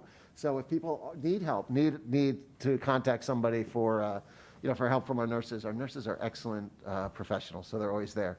And then just, to end, and then glad to talk and, feedback from the board. But our commitment has been and continues to be, first and foremost, to keep our buildings safe, our classroom doors open, and our kids engaged in their classrooms and in their schools. So for us, we're going to continue focusing on finding and capitalizing on opportunities where they present. We are working as hard as we can to minimize the impact of the pandemic on our kids. We recognize a lot of what's been said. And we have done things like adding to the ranks of our mental health, our clinical team. We've done some specific training for our school counselors, for our social workers and psychologists around sort of trauma-informed and how best to help kids. And we continue to do that kind of work because we know the social emotional challenges that we're dealing with here. I mean, not only are we professionals that have been doing this work for a long time, we have our own kids that have been experiencing lots of things too. So we understand that dimension of this work and are committed to doing everything we can. We need to, while we're going to continue to create meaningful, relevant, memorable experiences for kids, continue to move forward in the best ways that we can. It is, as was said before, and thank you, Tom, for your comments. You know, the mask in question it's an executive order from Governor Lamont, and as the board knows, very early when this executive order came out, me and a few other superintendents urged CAPS, the Connecticut Association of Public School Superintendents, to get an opinion around what it meant to be an executive order. Is it an optional thing? Is it a required thing? And the feedback that we received was that the executive order has the force of law. So if as we looked at the executive order around masking, there is not a local control, local decision-making around the masking question. We've got lots of, as you know, guidance from the Department of Public Health, from the State Department of Ed, even from the CIAC, and we work with that guidance in order to make the best decisions that we can locally. But we treat all of this very, very seriously, as you know, and we're hopeful that the trends are going to continue moving in the right direction, and we can continue to take steps to reduce the mitigation strategies and to minimize even greater any impact that they might be having. So that's what our thinking is, and glad to talk about it. Great. Thank you for the update. Sure. Appreciate it. Questions and comments? Erica? Thank you. I think it's really helpful for us to start talking about what it's going to look like going forward. When you're talking about volunteers back in the schools, something that I would just like to add is for the elementary schools, having parents be able to go to their child's classroom on their birthday and read books and do the kind of normal-ish stuff that had happened. I think that's something that's really important and could be really meaningful to start to introduce again. So I don't know if it's covered under welcoming. It is, but it's managed slightly differently at each of the 3 locations. So information like that's building specific will come from the principals. We've had that conversation too. Okay, great. Yep. Thank you. Julie? Yeah, so just a few questions. The frequent mask breaks. So I know you mentioned that we were going to maybe talk about adding more, but it seems like the mask breaks, at least for elementary, are lunchtime, snack time, and recess. Can the kids get more mask breaks? Can they take their mask down while they're at their desk, or if they're reading? Are there any other times during the day that they can take their mask down? Yeah, we will. I'm going to speak with the principals, and what we had done last year as we were thinking about it was sort of like every hour there was a break that was built in for the kids. The masks down at their desk, one of the balancing acts that we have to walk here is we no longer have to quarantine students, right? So we've moved away from doing that. But the understanding is you don't have to quarantine students or close contacts in a classroom as long as all of these other things are followed, including the proper wearing of masks. So we need to do it within those bounds, so that, because we certainly don't want to go back to having to quarantine students if they're considered to be close contacts. So that's what we're working through. But I think once an hour is certainly reasonable, which over the course of the day would be 6 times versus the 3 that you just mentioned at least. Would they have to go outside for those breaks, or would No, they there's other ways to, that's where the ventilation is so important, right? So again, these things sort of layer on top of each other. So as long as the ventilation is working appropriately, there are ways to do it in a classroom that are safe and appropriate and that fit under the guidelines that DPH has given us. And is the ventilation, the fans with the windows open, is that? Yep. Okay. Yep. Would there be a way to turn the fans off until they take a mask break and turn the fans back on? No, that you can't, because it's all about doing the air exchanges throughout the course of the day. But what we are doing is, we've got pretty advanced electronics in those rooms. So we're able to trend out the temperature throughout the course of the day in any room that we want. So we're doing that in multiple rooms across the district, especially if we heard from somebody specifically about their child's room. So we're looking at it now. And if we see that there's a dip somewhere, we're going to figure out exactly why that happened, at what time it happened, and fix it. Make sure it doesn't happen again. So we're trying to strike that balance of keeping that ventilation going, but making sure the temperature is okay for kids. Okay, sorry, I have a list. That's We can okay. go on. The social distancing at lunchtime. Can that totally go away? I know the kids now, it's just a certain amount of kids per table, and they're very spread out. And I look back at lunchtime and look forward to the socialization and making friends. What do you see there? Yeah, in that the I immediate see future? when the return from winter break, that as if the trends continue going in the way that we hope and expect they will, that we would go back to full capacity in lunchrooms like we had in the beginning of the year. Okay. One thing that came up tonight in a public comment was face shields at snack time. Is that happening? Are teachers handing out face shields at snack time to kids? I think it may be happening on a very limited basis, so it's Okay. something I'm going to talk to the principals. Yeah, that's surprising to me, because I know when I sent my kids to preschool, they had to sign a waiver even to put diaper rash cream on them. So that seems a little extreme. And then I feel strongly, and I'd love to hear how everybody else feels. I do feel like this is a big overreach from Hartford 2 years in. And I would like to discuss writing a letter to Lamont, asking for local control. I think New Canaan has done everything that we've been asked to do, and I think 2 years in, I think it's up to us to write a letter and ask for local control of our town. Okay, so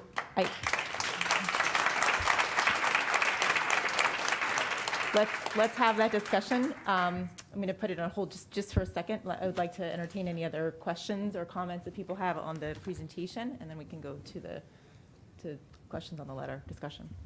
Anything else? Dan? So, a couple questions, then we can get into some of the details. But, so for example, on the increased attendance at athletic events to 50% capacity, like the first one on this kind of short-term adjustments list, is that controlled by New Canaan Public Schools, or is that an FCIAC issue? That is both, right? So the FCIAC is working together in concert to. But if we said we're going to go 100% capacity tomorrow, we can do that. We could. Okay. We could. And then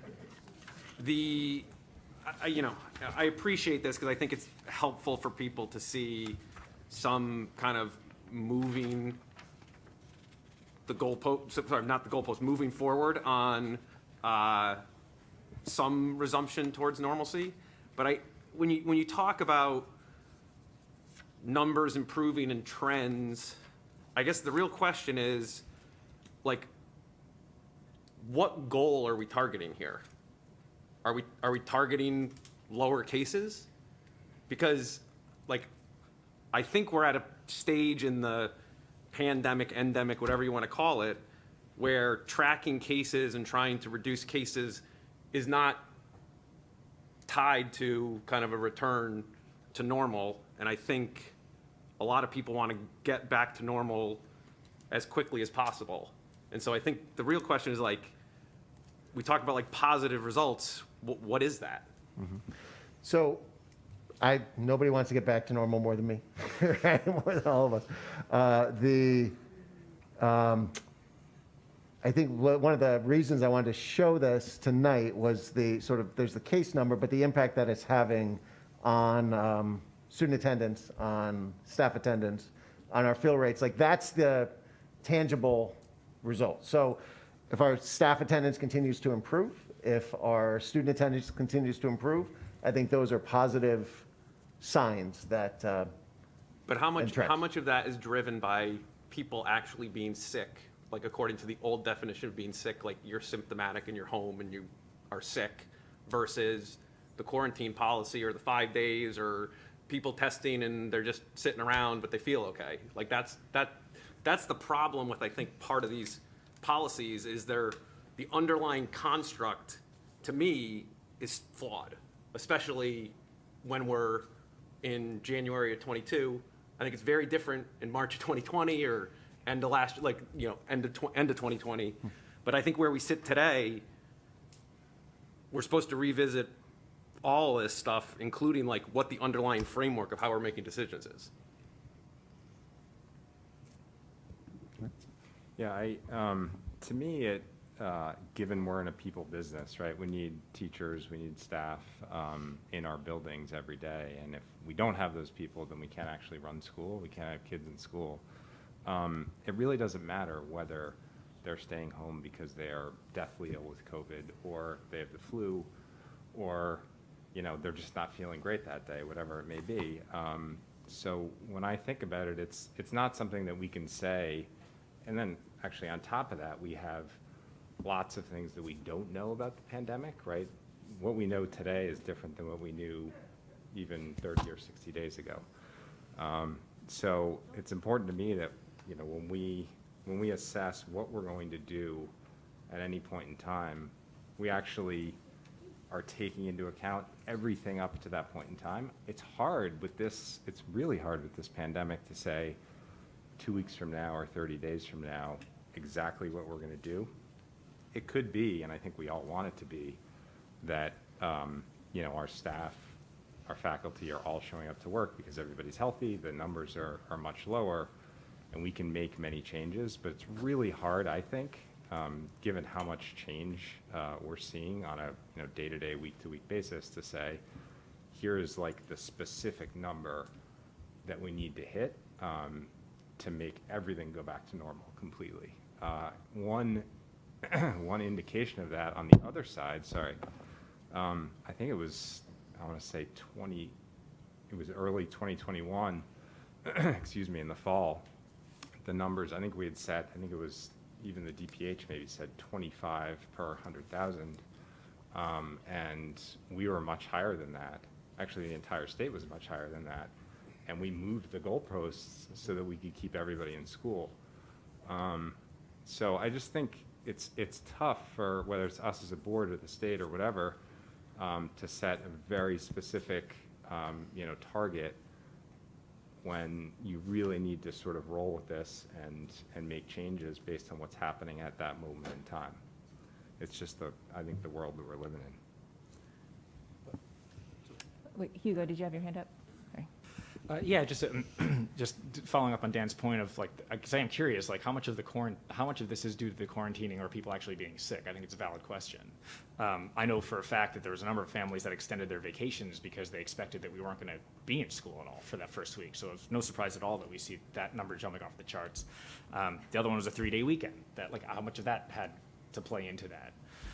The other thing that kind of surprises me, and I wonder how much of this are we just putting on ourselves, is you put in here, which is a little disturbing to me, that we'll welcome back parent volunteers with confirmation of vaccination status, and yet everybody's been boosted and vaccinated in our town, probably more so than any other town in Connecticut, and the numbers that you just showed us, the cases apparently are off the charts.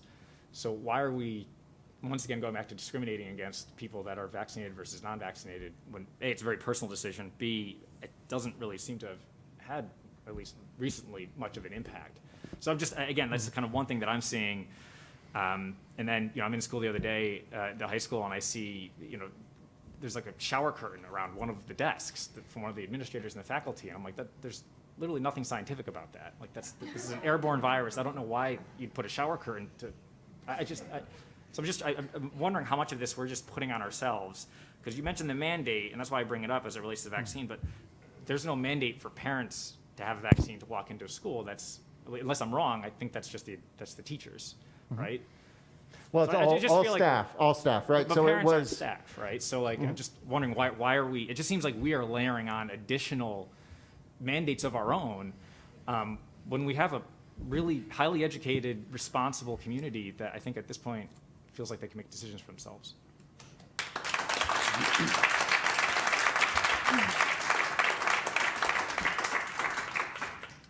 Yeah, I mean, since Brendan was talking about teachers, I'd ask, is there any plan to rehire any of the teachers that we fired for not getting vaccinated? I mean, if we... if we are in such desperate need for substitute teachers that moms are volunteering, I mean, that would seem like a pretty good place to start. I don't know how many there are, but that feels like a decent pool, given that these people know the terrain. They've obviously worked up a fair amount of capital in the schools, and I would definitely advocate for that. Well, just, Phil, just so you know, there was one individual in the district who mutually agreed that she would resign. Okay. But that was the extent of the whole thing. Okay. Okay. And I ask this all the time, but in terms of the 420 cases that we had in January, do you know how many hospitalizations there were? Because that, on the bar graph, it looks very intimidating, and I'm just curious. Out of that number, I don't know. I don't. Okay, Brendan. Yeah, I just like to highlight again, if we think about the reasons that we have been successful as a district, and I also appreciate what Tom said earlier, it's because that we've been able to keep our school doors open, and we've actually engendered trust with all of the people that have come through the doors of the New Canaan Public Schools, whether it's students, teachers, staff. And so it's really important when we think about what we're doing next. Of course, all of us want all of this to go away, but we can't just sit here as a board and ask the administration to do X, Y, or Z. It's really important that what we do, we're bringing all of those stakeholders around us and making sure that people feel comfortable coming through the doors of the New Canaan Public Schools. It may not be something that is, easy to do, but we have to do it. Otherwise, we're at risk of, people just not getting comfortable, not showing up. It's not workable. We have to do it in a way that, our kids' families feel safe, as well as, everyone who comes here every single day. That could be that we're actually making a change in 3 weeks. It could be that we're making a change in 3 months, but we have to do it carefully. We can't just sit here and say, absolutely, we must make these changes in 3 weeks. It doesn't work that way. I will add a comment too. I think, just for perspective, we are 18 days away from break. So there's 18 days left of school in which, we are talking about a lot of these changes happening. So we can debate, the specifics, but I think, I'm focused on what happens after day 18 and we go on break and we come back. And my sense is that it looks like we're moving towards a largely normal. I think the bigger concern is, what happens with the executive orders, and we can talk about that. But I just throw that out there for just perspective, because I think it's not a lot of time, and I know we all want to move forward. I know our community wants us to move forward. So all I ask is that we just focus on that as we continue our discussion. Julie. Brendan, I appreciate everything you're saying. I do feel like the youngest learners, though, even though they are in school, they are not reaping the benefits that they should be. I know I have a hard time concentrating on people speaking to me in a mask. And I know the youngest learners it's hard to learn how to read for them. I see it in my own house. And I think we need to keep that in mind. I think we do need the schools open, but we also need to make sure that our kids are going in and able to learn while they're in school. I totally agree with that. And the point I made earlier was that we actually have to be at that point in time where, A, we have decision-making power, if we do have that, and B, we got to talk about it as a board and be very specific about it, right? What works for a kindergartner or a first grader is different than what works for a 17-year-old. It's just different. It's a different class setup. Everything is different. So we need to actually talk about it as a board, not deal in complete generalities of, we must do X, Y, Z on February 16th. So I think we should have that conversation. I just think we should do it in a kind of thoughtful way at the right time. Okay, Erica, and then I'm going to encourage us to move on, because we have a lot of things to cover still. Yeah, I just wanted to remind everyone that our teachers have been just really tremendous partners. for us the last 2 years. I mean, and as Tom mentioned, you know, getting us up and running on remote learning after just one day down, and, you know, finding the path forward for us to be back in person in the fall of 2020. And, you know, I don't know what the process is to engage them and make them a part of this conversation, but I don't want us to do something where they're not with us. I want us to do it with them. They are there every day for our kids, and I think we can find a plan where our teachers feel comfortable and we get our parents back in the school and we get I think we can do this. We just need to come together on it, and I don't want us to leave our teachers behind in that process. Thank you. Dan? I have a couple comments, but just one question first.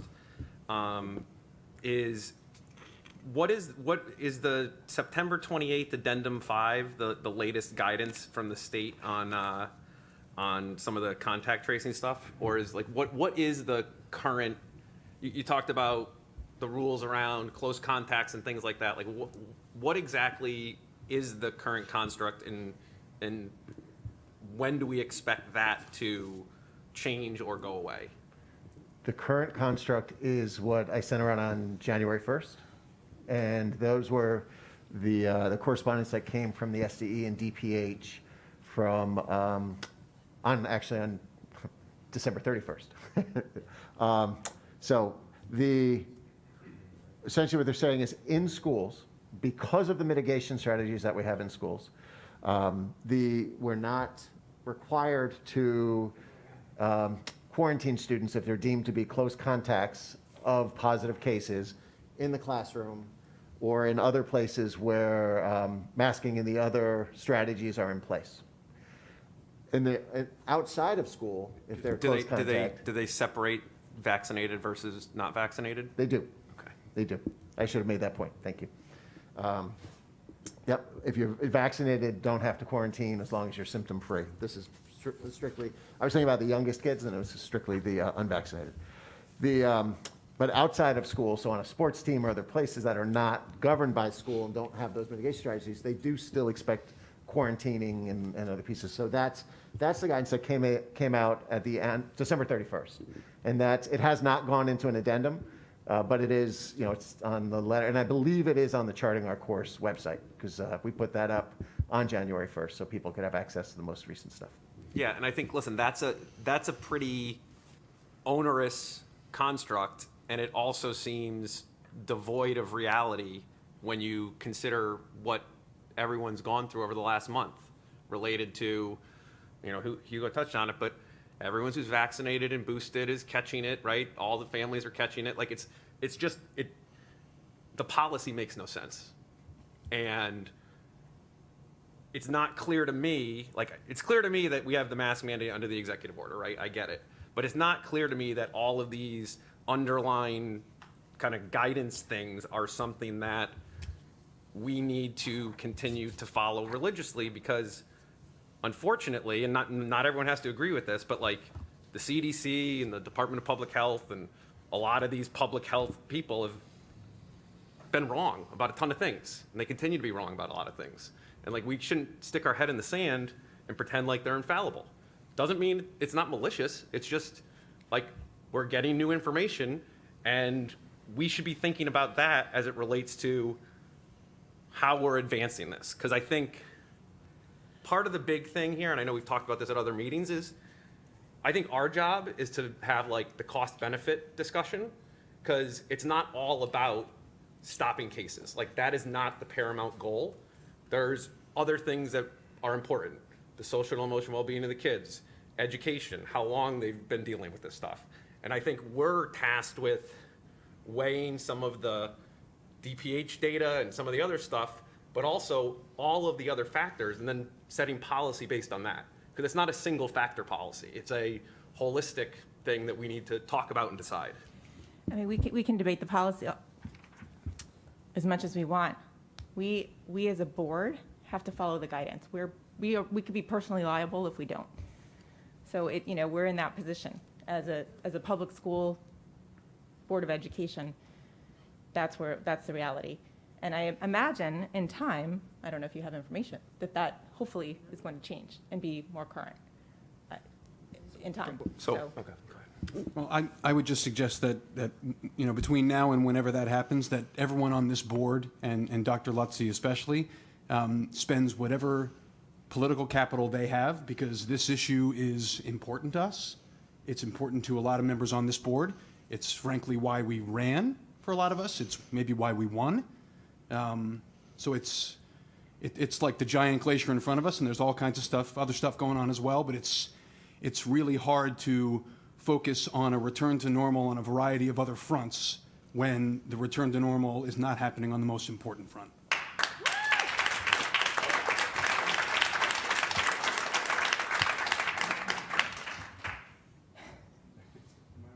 Yeah, go ahead, Bob. Sure. So, Dr. Lutzy, I appreciate all the things you've said tonight. But, you know, I think part of the problem that I know I'm having with it is, you know, you go to Spiga on Friday night, the place is jam-packed. And, you know, you can't, and we treat, right now, we are treating kids very differently. When I heard that lady talking about, you know, her kids freezing by the window, I mean, that's terrible. Like, we shouldn't be doing that. And I know there's reasons that we do it, and I think at this point, you know, everybody I know that got COVID, was vaccinated, whatever, it doesn't matter, right? It's just a thing, we're gonna get it and move on. But I think you know, we're getting close to moving on here, and, you know, I appreciate the timeline, but what I don't understand is what are the, and this is the continuing problem that I have, is there's just, what are the metrics? What are the drivers to say, you know, why do we pick 50%? Why isn't it 75%? Like, sometimes some of these things feel arbitrary, and I don't understand the logic behind them all. And I think that's the problem that, in general, people are having, is because, you know, we do one thing here, and then you go down the street, and it's a completely different thing, right? You go to Tony's, you go to Zoombox. It's just, it's back, life is back to normal pretty much everywhere but here. We could have this meeting with no masks if it was town hall. Right. So I guess that's the problem. Like, what is the metrics that get us, I mean, other than, you know, what are those metrics exactly? Because I think that's the part that's vague.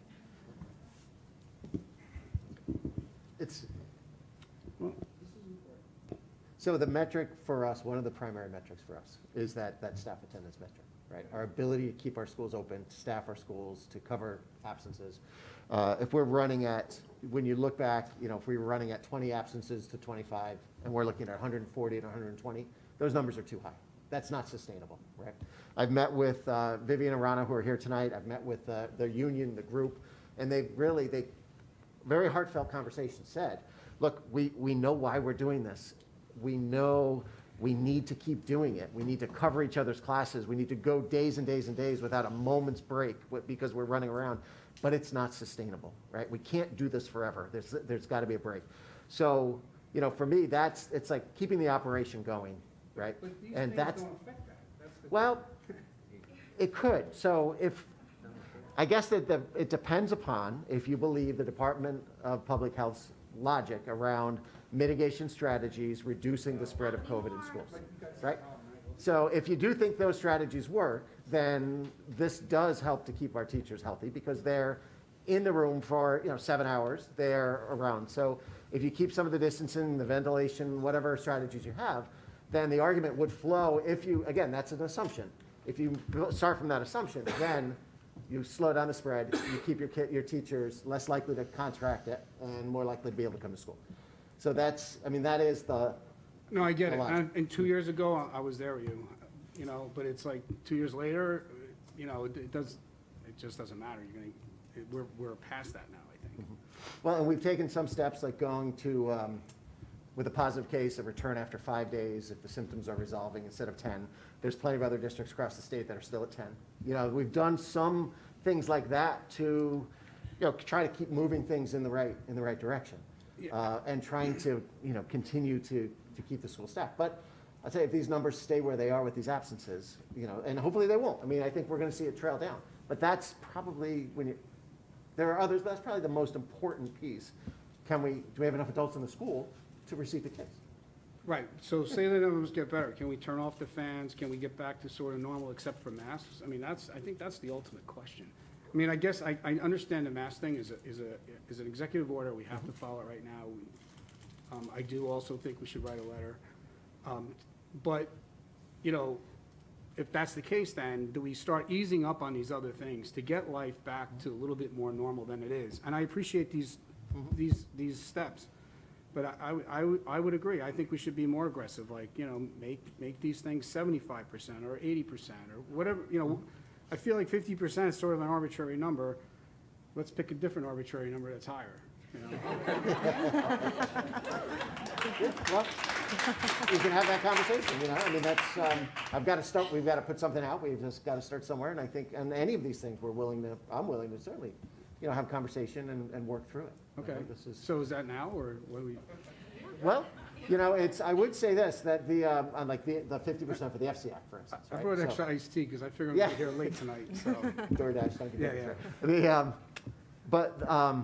Like, so Jay and I have been talking, he's been talking to his colleagues across the FCAC. They have come together around the 50% capacity, recognizing that it's probably not going to have any negative impact across, because 50% capacity in our gym is still a bigger crowd than we've ever had, right? So we're fine there. And it's only the 75 students going to a hockey game. That's not going to happen, you know. So, and we're looking at going to 100% in a couple weeks, but phasing this stuff in. You know, and so that's, I mean, maybe it is arbitrary at 50, it could have been 60, it could have been 40, but is it going to have a negative impact on the number of people who can go? No, not for us. But how about other things like, you know, kids wearing masks while they eat? I can go to Spiga, take off my mask, have dinner. Why can't they do that at lunchtime? And be there with their friends at a table like we do? Again, I think we're getting there. We're getting there. Now, of course, they have to take their mask off while they're sitting at the table and eating, right? Right, that's So what I they mean, do. but like, you know, like, And that's why we have the more distancing, because of Well, I guess the that's what- DPH guidance. We keep going, and when we get back from winter break, we put everybody back in the cafeteria, and we're there. Yep. Julie? Okay. Yep. I think this is a great productive discussion, and I think we need to do more of these. But I also think we're not going to get anywhere unless we ask for local control. So I would like to make a motion tonight that we write a letter to Lamont. I know we will have to agree on verbiage, but I think timing is imperative right now. And I'm all for it, and I'd like to make a motion. Is there a second? Bob? Okay, discussion. I would suggest, as an option for discussion, that we have the legislative forum scheduled for February 3rd, which is next Thursday. I think that will help inform us. I think we'll hear from a broader, even more people in the community. And again, I'm grateful to, Representative ODay, Senator Fazio, and Representative Haskell and Dathan for their willingness to come forward. I think it's a great opportunity to continue the discussion that we heard in the perspective that we heard tonight. I think that sets us up nicely to make it, to move forward. And I think those are some of the conversations that we've been having. So I'll put that out there for conversation. Sorry. Dan? So I think the forum, it's Wednesday, February 3rd? Thursday. Thursday, February 3rd? Okay. So I think that will be a good forum to let the community ask questions, get a download from the state reps, and certainly for the board to participate. So I think that's a good thing. I do think this is timely. And so I guess what I would suggest is I'm supportive of writing a letter about local control. I'm supportive of pushing forward with that. I think we're going to have another crack at the apple when we ultimately talk about language and what's in that. And we'll have to have a final vote to actually send it. And maybe support goes down, maybe support goes up as we gather information. So I think it would be helpful to be in a position to immediately after that meeting be able to have a meeting to vote and have language already drafted or language that we discuss and vote on and send by that Friday. And additionally, I guess what I would suggest, and I can make a separate motion, but we can talk about it because I don't want to, I guess we should go through Julie's motion first, but that we add either a separate special meeting or an agenda to the Monday special meeting to go through the COVID protocols in more detail. I think some of these we should actually talk through tonight, but I think we should be in a position to further discuss and for the board to help set some direction at that meeting. Erica. Yeah, I would like us to hear from the community, and I mean, I'm grateful for people coming out today and hearing from them, but this was not on our agenda, and so I don't think that all of New Canaan knew that this was something we were going to be talking about, and I think there are a lot of voices we haven't heard from yet. And before we made a motion to write a letter, I would like to hear from more voices. Yeah, but I don't think that anyone's going to argue with local control, though. It's not. We're not saying like eliminate masks. We're not saying eliminate these things. I think as a board, smart generally, enough to- you know, we have to let the community know that there's an opportunity to come forward and share feedback. And I think it's an opportunity for us, you know, in fairness to the entire community, to listen with, you know, by promoting this information, and then we respond. I mean, I think that is largely how we, you know, try to do things. So I'm open. I'm very open to the idea of a letter, and I'm just thinking about process. That's all. And I think it's just, you know, a matter of some days in between. So. I do think if we try and create these multiple forums for people to opine, they're going to likely find out, if they don't know tonight, they're going to find out tomorrow that this was a topic of discussion and that we're considering it.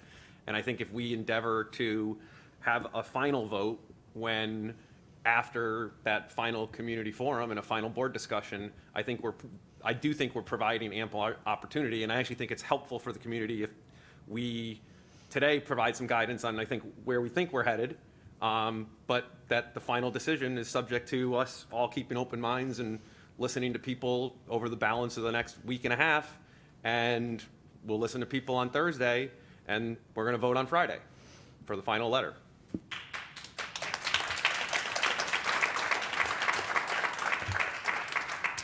Okay, Penny, I see your hand up. So I just wanted to say, I think it's also very important to put this out in a thoughtful manner to the entire community and make certain that word gets out, because this board, has all valued getting a variety of opinions from from a lot of different community members. I know that I have heard from a lot of neighbors and from people who have children in the school that they're very pleased with how the schools have handled the crisis and the mitigation strategies that have been used. I think that, it's really good that we're sort of getting into a new end phase of this pandemic. And I would just say I agree with Katrina.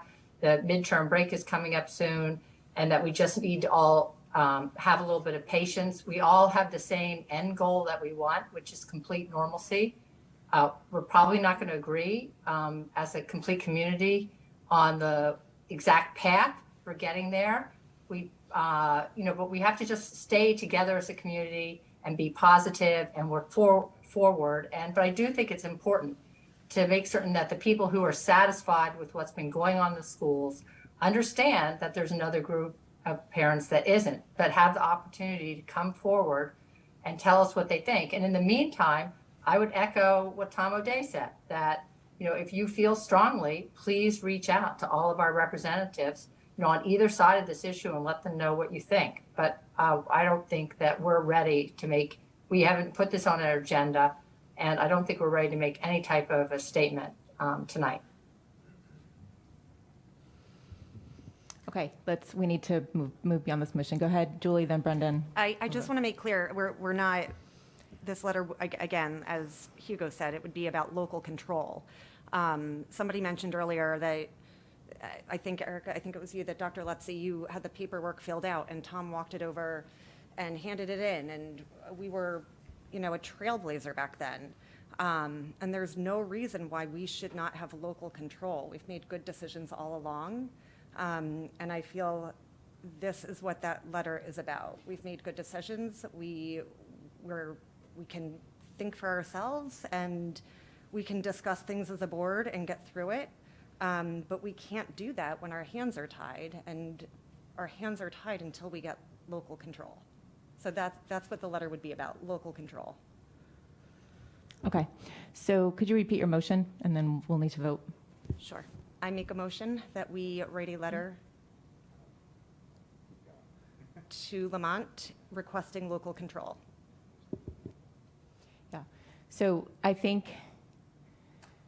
I would propose rephrasing the motion to, Can I just make a comment? Go ahead. There's really nothing to vote on tonight. There's nothing to vote on. We don't have a letter in front of us to send, so we're voting on writing a letter. It doesn't make sense. I think there is support for considering the letter. I think there is. I think as a board, everyone is in agreement that this is something we should consider doing. I think we need to vote on the letter when we have the content. So I think there's an agreement here to move forward following the forum next week. We could schedule a meeting. I will commit to doing that, whether we talk about it on Monday or we commit to a meeting after the forum, perhaps the next day, whatever it is, we'll work on that. And then we can take action at that time.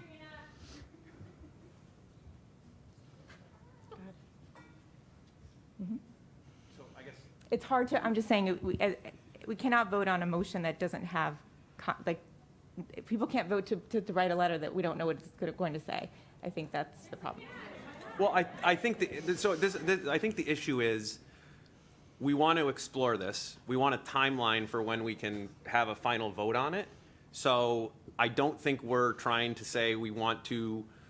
I don't think we're trying to say we're going to have that final vote, but we want to schedule that final vote, and we want to agree that we're going to draft a letter and review the language and have a discussion for final support. So if it's more of a motion that we agree we're going to move forward with a draft of a letter that will be discussed and voted on, that's sufficient. I think the motion could be, and again, I don't think we need to vote. I think we can just agree. I think everyone's in agreement that we will meet together, convene as a board following the forum to discuss a letter to the governor. Fair? To discuss and vote on sending at the end of that meeting. Right, so there's a motion on the floor to write a letter, right? So what I would recommend is, now that it's an open motion, that now some members of the board, the executive team, whoever it's going to be, commit to bringing a letter forward to the board at a next meeting. And then that motion that stays open can then be voted on to adopt that letter and move forward. So I believe you do it in two steps, but essentially, with that motion brought forward and seconded, now you can table that, and the executive committee can say, we're going to draft a letter to bring forward and share it, and then if the board feels that letter meets, then the board can hold its vote when it has a letter in hand.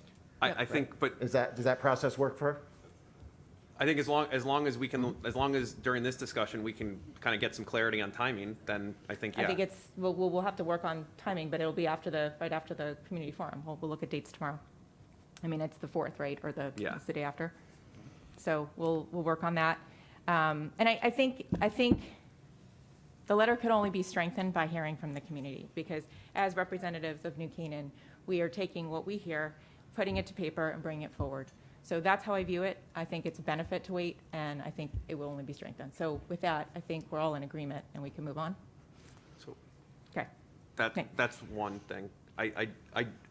I would like to make a motion that we add COVID protocols to the special meeting agenda on Monday, or another meeting prior to the community forum, to go through this in more detail. What specifically, go through what? I think, so I appreciate some of the steps here, but to me, this is insufficient progress on a lot of the fronts. And I think there's a whole host of issues that I think we as a board and the administration and the community are should opine on, and frankly should opine on in short order. But I think the goal of that meeting is going to be go point by point, and where we as a board want to set direction, we're going to have a vote and set direction on it. And maybe get educated too on some of the constraints, so that maybe something we would want to do, we're going to agree to delay. But I think there's stuff that we want to be leading on and we want to be pushing on. And I don't think this goes far enough, and I don't think I don't think the timeline works. Okay, so the motion is to add this topic to the agenda on our meeting next week. Is there a second?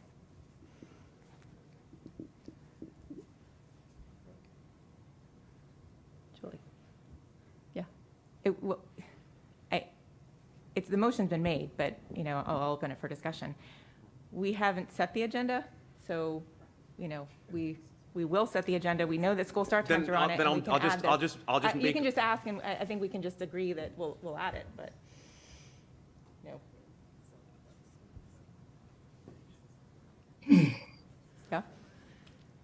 So it can be another open motion. I just don't want to have to wait another week or set a different meeting. That's my issue. We're not trying to set more meetings, for sure.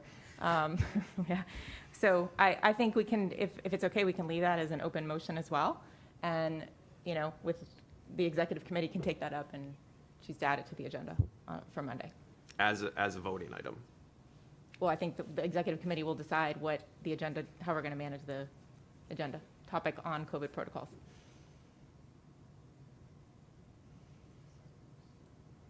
Yeah. I guess We can't set a motion we don't know what we're voting on. So I think that's what we just have to talk about it in executive. Then I don't know, then I don't need to set it as a, if we want to set a special meeting, regardless of like what the specific agenda is, I think it's important that we today agree to a special meeting on the COVID protocols sometime between now and next Monday. And if we want to do it through adding it to Monday's meeting, great.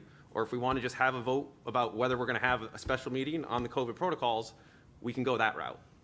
So my recommendation would be that our executive committee get together and discuss our week next week, because there's a lot of things that are on the table, and to plan a meeting schedule and to communicate it to the board as soon as possible. Okay? So I think, you know, it could be we can leave the motion open. Well, And I guess I would. When we adopt the, you know, sorry? Withdraw the motion. Or you can withdraw the motion, yeah. I guess I'd rather make the motion that we have a special meeting and then have the executive committee determine scheduling. We are having a special meeting on Monday. We just haven't set the agenda.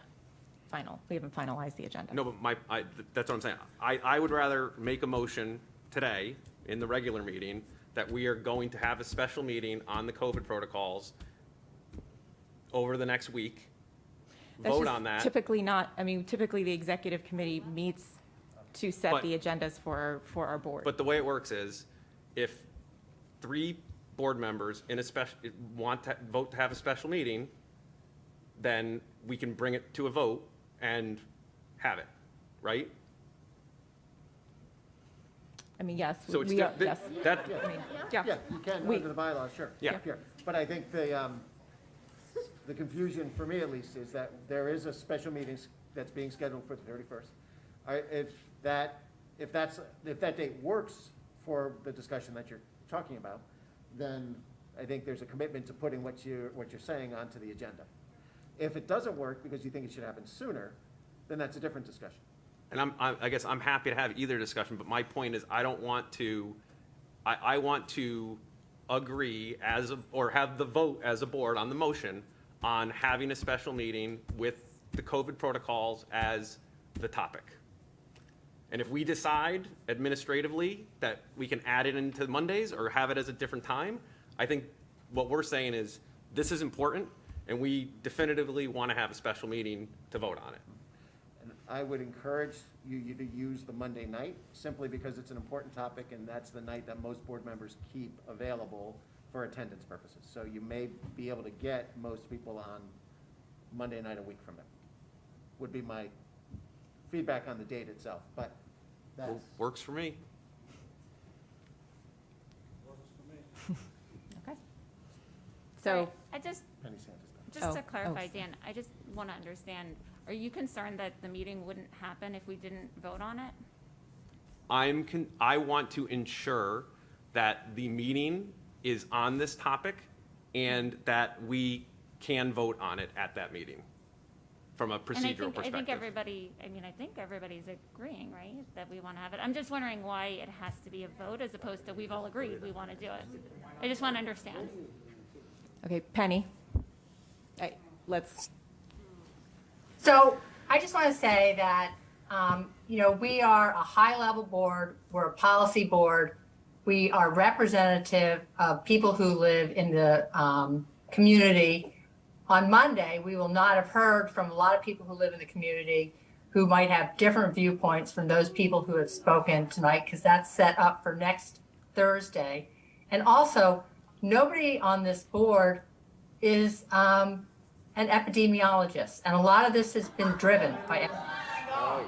And I think that Excuse me. we all do a lot of reading, and we all, have our own opinions. But I think it's overstating it. I'm happy to have discussion, but I think it's overstating it that we as a board have the expertise to make decisions on certain of these protocols at this point before we've received, in-depth analysis on both sides. This is not a public opinion poll. We're trying to set important policy, and there are a lot of factors and things we all have to weigh on both sides of the equation. And I just think, we're 2 years into this pandemic, and I just frankly don't agree with the need within another week, when we've been at this and we've been doing it, and lots of board members, before and now, have been looking at it specifically. There's not an immediate urgency to take an action, next Monday night. And I think that type of analysis and sort of political outcome is not going to serve the students in this district well. excuse me. Please, civil. Go ahead. Yeah, I think it's important. The timing, from my standpoint, could happen, soon. But I think it's really important that on these issues or others that we get input. So from, maybe it's Dr. Pierce, maybe it's our nurses, maybe it's someone from the DPH directly, but to get input so that we're making, to Dan's point, he said, we're supposed to get educated on these things. We're supposed to hear, that input and then make an educated decision based on, all the information up to that point in time. I think it's important to hear, as it relates to athletics, from Jay about conversations he's had with other athletic directors, and factor all of that into any decisions that we're going to make. I'm not averse to having that discussion, but I am averse to making any decisions without all of that input. Okay. So what I would propose, I think there's buy-in. There's no question we're going to meet next week. I think the question is timing. I would just say there's a commitment to meet. We have, 2 or 3 meetings that are in the air.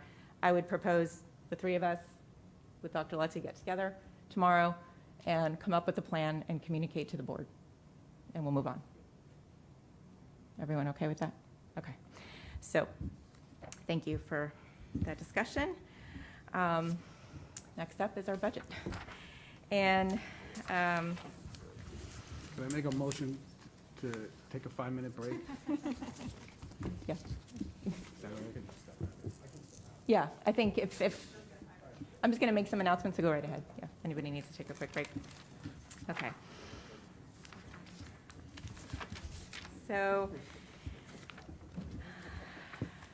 tonight we will be discussing the budget to move towards adoption of the 22-23 Board of Education budget. A lot of questions have been submitted to the administration, and those questions were sent to us on Friday, and so we've had some time to look over them. There were a couple areas that came back as areas of interest for the board to discuss. Some of those included the Internal Services Fund, the Innovation Center, the Literacy Academy, the technology lease, and substitute. So those are areas that I think we've asked for more information on, so we'll begin our discussion on those now. Dr. Lutzy. When you're ready. Thank you.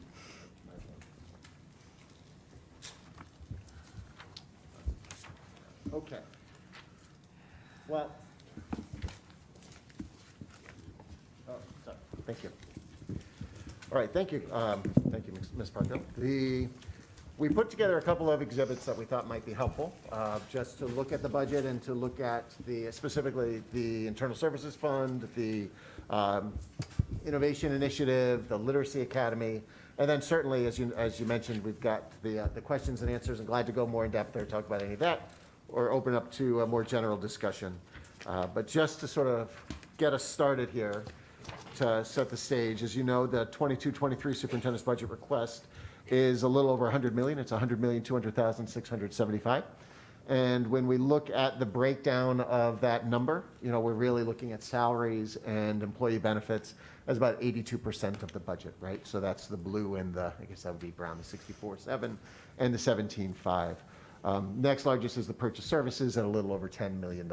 So the overall budget request itself exists there. But I think that, and as we went through a couple of weeks ago, the much more detailed budget discussion, a couple of things came to light that I wanted to just highlight with us tonight.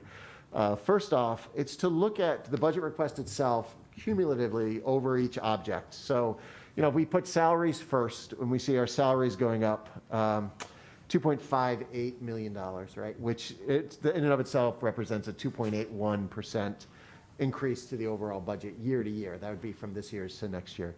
And then we go into contracted services, which are actually going down, the negative $152,000. So that brings that 258 to 243. And then property services is also going down by a little more than $277,000. So it brings our request, in the superintendent's request, down to $2.15 million at 2.34. Now purchase services brings it back up to 3.56. Because that is going up 1.1, and that's really driven by the school's start and end time change, the healthier start times, right? Because our transportation contract is there in purchase services, and so the money is there. So that initiative is driving that budget item. Supplies is going down 71,000, equipment's going down by 182,000, other objects going up by $5,000, $6,000. And then in this, we talk about that transfer to the money that's in this year's budget into a non-lapsing account as an offset to next year's budget, because again, we had committed to using that for school start times. So creating a non-lapsing account there helps to bring the request down a little bit. And then fees brings it back up because we don't have the Turkey Bowl next year, so we lose about $22,000 in income. So putting the employee benefits aside, looking at the other 7 objects as you go across, we are looking at a 2.81% increase year to year. Again, mostly it's driven by salaries, which it always is, at over 60% of the budget, and it is the school start time, right? The Healthier Start Time Initiative, which is that $1 million that's in that account there. It's that when you go from the 281 and you add the employee benefits in for the full funding of the employee benefits at $5.3 million, that you go from 2.8 to the 8.86, right? So you see the trend, and you see it's that one outlier there, and I hope that visual is a little more explanatory than just talking it through on the slide the other day. Now, you have a copy of this worksheet that we'd shared with the response to the questions and answers, and I know a few folks were able to meet with Joanne on Friday for a while and to go through this and talk it through and sort of ask lots of questions around that. And I can jump back to it, but since I'm on a roll, I'll just go right to the next slide, and I can go back to that, and Joanne can go into detail if you like. But I wanted to show the Internal Services Fund revenue sources since 2020. We have the actuals for 2020, the actuals for 21. This year, we're in the projected numbers, as you know, and then you're looking at the proposed.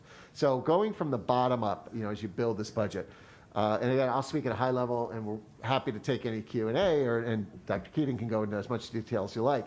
But if you look at the 2020 actual, just as a place to start, because that's a good year to start, because we didn't have savings in the prior years to apply to the amount, right? So in 2020, the operating budget paid for the $12,489,000 of the Internal Services Fund. That was the deposit made from the operating budget into the ISF. Other pieces of it, the employee contributions, a little over $2 million, and then the retiree contributions there. So you see that number at about 15. Then we get into 21 actual, and you see the operating budget deposit has dropped dropped almost $2 million. And that's thanks in part to the trending that we had, because as you'll recall, the spring of 2020 is the onset of the pandemic. So it brought the utilization way down and the trending was more positive. And it was less of an operating budget deposit. You go into this year's plan and you see the operating budget at 9.4. So we've actually gone from 12.4 in 2020 to 9.4 in 2022 as far as sort of the taxpayer supported operating budget deposit into the internal services fund. And then you see the employee contributions, retiree contributions, the fund balance from past savings, the $2.2 million as an offset, and then that's the supplemental appropriation, just under $2 million, right? The 1.977. So that all of those sources were used to get to the anticipated expenditure for our insurance plan. And that we had that because we had the savings, and the savings is usually a year behind, so that actually flows from 2020 and what have you in the internal services fund.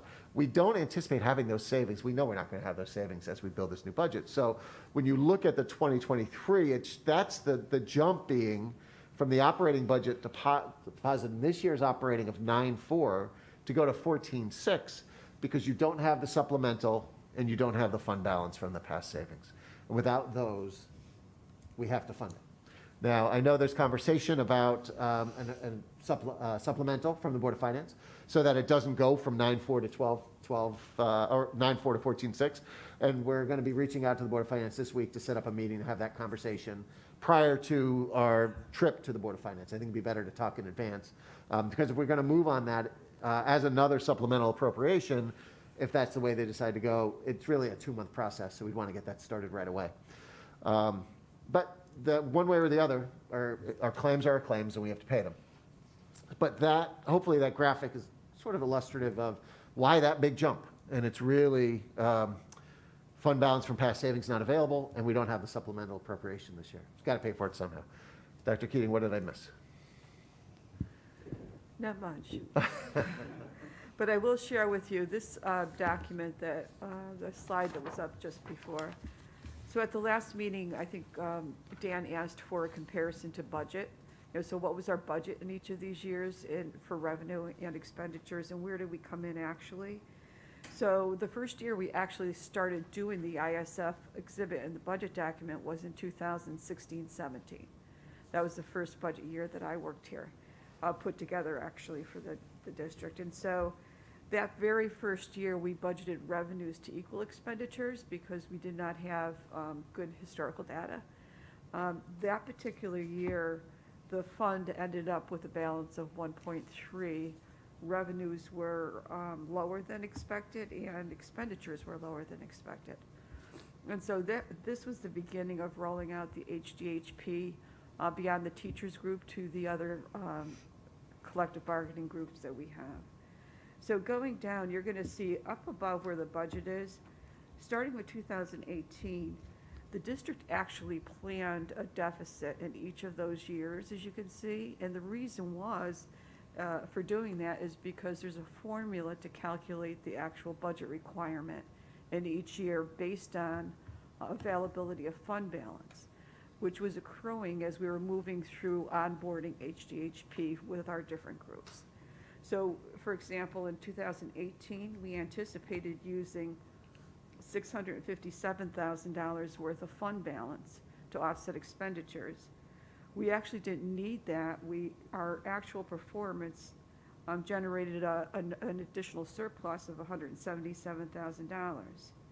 So you can see as you go through here, we were pretty consistent with the amount of money that we projected to use out of fund balance until 2020 rather, where we really had that huge savings as a result of COVID.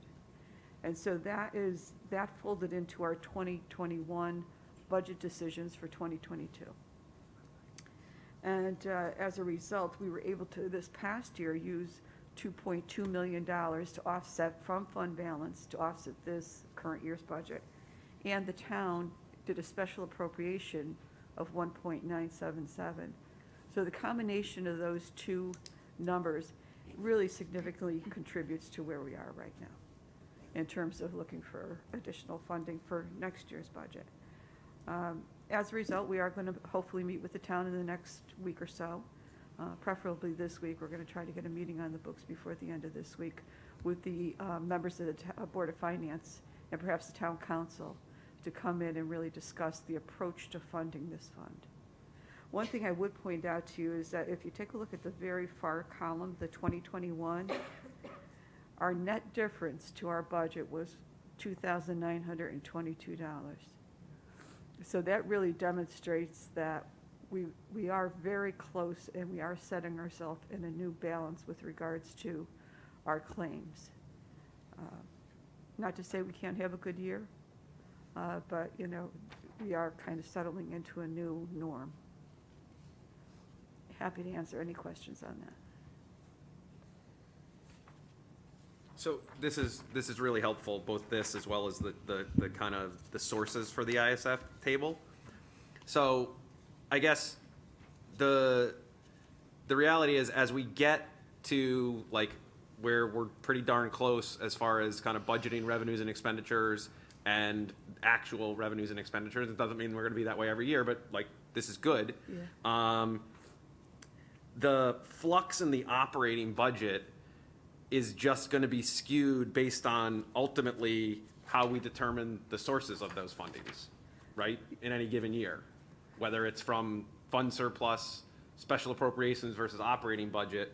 And I think this is helpful, and I think is better to look at, to understand. But I do think that either to avoid the very volatile year-to-year operating budget number, even when we're pretty stable with the like actual total cost number, or we think we're tracking towards total cost, I just want to make, I guess the ask would be like, when we do when we do get to like a proposed normal going forward with the Board of Finance, I think we as a board should talk about it and should also kind of talk about, are there ways that we can lay out the budget for discussion and for year-to-year comparison that really targets more of like what the whole cost is, kind of regardless of how, the source of like how it's funded, because I think that's like the actual cost of the healthcare, right? Like that's what we're actually targeting now. Whether they do a special appropriation or we get it from the IFS, I just want to be able to look at it year to year on the total expenditures, regardless of like the operating budget portion versus what's coming from the ISF fund or what comes from a special appropriation. So I would encourage you to take a look at page 93. It has two actual years, one current year, which is both budgeted and projected, and then next year. You got a tab. And, you know, I'm happy to walk you through that whole calculation, but it's very detailed, and all of the components or the factors, both from a revenue perspective and an expenditure perspective, are laid out there. So I can go back as far back as 2017, because I introduced that exhibit in 2017 to the district. It is a very effective budgeting tool. One thing I did mention to the folks that were in on Friday is that we always target that fund to include the corridor, that risk corridor, the reserve that is the portion that the board owns. However, that is not known definitively until we write our aggregate stop loss later in the year. So that comes after the budget process. We're always close, but we, you know, in order to nail it, you know, right on target, that's something we can talk to the Board of Finance about as well. So there are different ways to approach the funding, but once that number is set, that's the number that you really want to make sure you're covered. And once you are, then you can go through the rest of the year and not worry, because you're covered, your risk is covered, basically.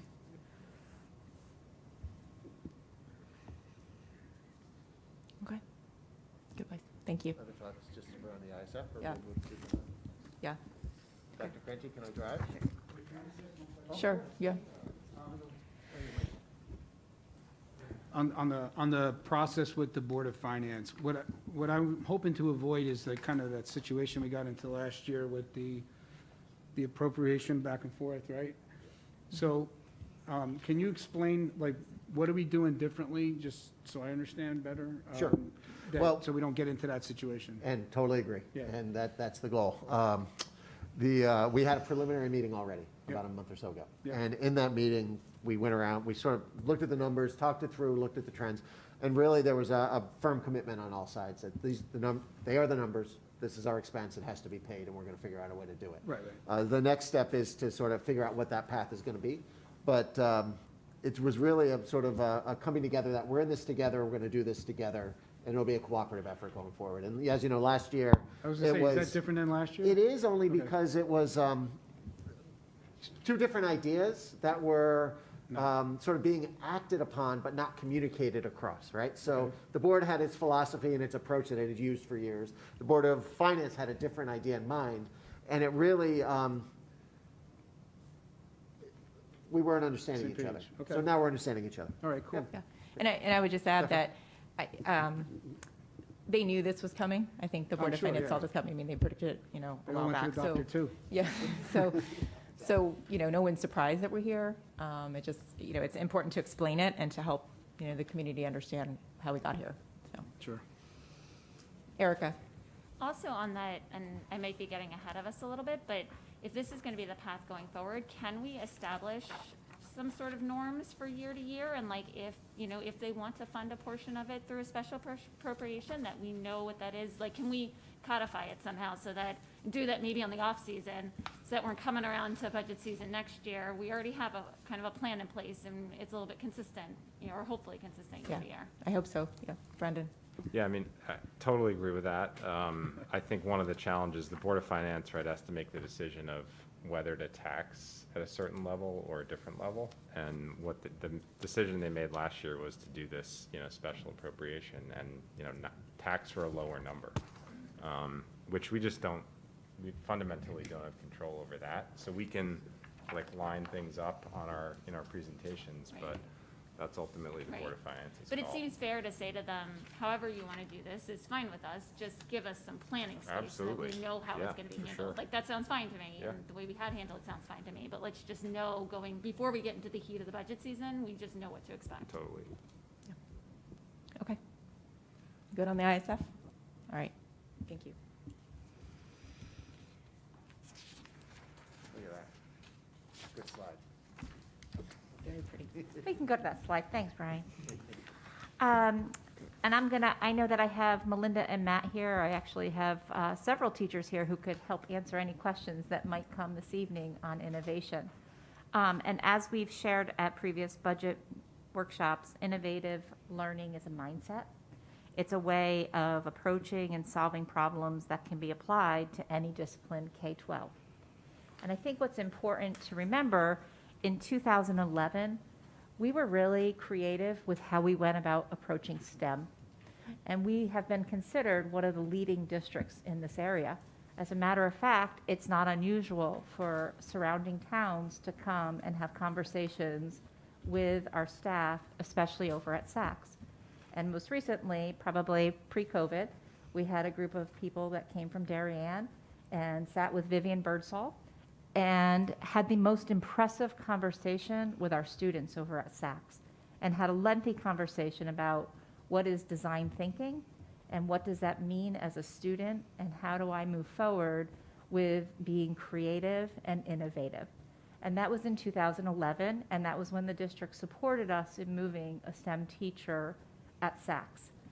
Melinda Meyer, who was our K-8 science coordinator, also took a close look at STEM, which is science, technology, engineering, and mathematics, and really did a deep dive into those engineering practices, and really worked very, very closely with our classroom teachers, with our science teachers, with our tech integrators, with our librarians, with our STEM teachers, to really jumpstart STEM. So we're at a place now where we need to move forward to the next reiteration. And it really goes into innovation. And really, when I think about how we move forward, we have to think about who can help us to move this research forward, these best practices forward, to help us to create a committee that's going to consist of staff, Board of Ed members, community members, that's going to help us to do curriculum integration and help us to really move the district into the next phase. And it's really critical that we continue to keep moving into the next phase and to be the leaders in this area. Just recently, our students over at Saks just received an award, and it was from NASA, and it was based on some work that they did in one of our STEM workshops in science. And so it was a surprise that our students received the special award, and we'll be doing this very special science experiment in October where they'll be sending a balloon, and Melinda, I see your feet behind that screen there, but they're going to be sending a balloon up into the air where they'll be doing tracking of light waves. Did I get that close? Okay. So it's a big deal. It's a really incredible, and that's really part of some of the time that we've used in our science workshop to really expand the thinking of STEM and the design thinking. So we're at a place now where we need to get to the next level of what we want to do within our district. And so certainly when I thought about this and mapped it out with administrators and with teachers, we really thought back to how we designed FLES, which is foreign language in the elementary schools. And really it was about getting a leader who could come into our district and move it to the next step, who could work closely with staff, who could closely work with board members, who could closely work with community members, who could do the research. We did a tremendous amount of research on the brain and what happens at young ages in learning another language. And so that was part of the work that we did in moving in with FLES. And we've been really successful. And along the way, we've had deep conversations with board members about, do we start FLES in grades 3, 4, 5? Do we start FLES in kindergarten? And those were conversations that the board was always involved in because there were staffing implications. So we're now at a place where we're ready to think about where we want to go with innovation. So one of the proposals in the budget is to expand the responsibilities of the K-8 science coordinator to include this director of innovation and to help oversee it and help us move into the next phase. We've also talked a lot about spaces. You can advance, Dr. Lutzy. And spaces are really extensions of the classrooms that teachers can bring classes and or individuals or groups can meet. And we talked about the different kinds of spaces, the places where you can think and fabricate and design. And one of the spaces that we wanted to talk with about is the mezzanine over at Saks. So many of you haven't had an opportunity to visit Saks. So I'm going to bring Saks to you tonight. It's just a quick 1-minute video. So let me show you what the mezzanine looks like, and then I'm going to talk to you a little about what the design would be that we've got in the proposal. Let's hope the video works. Oh, I'm so impressed. There's no sound. Is there supposed to be sound? No, no sound. Okay.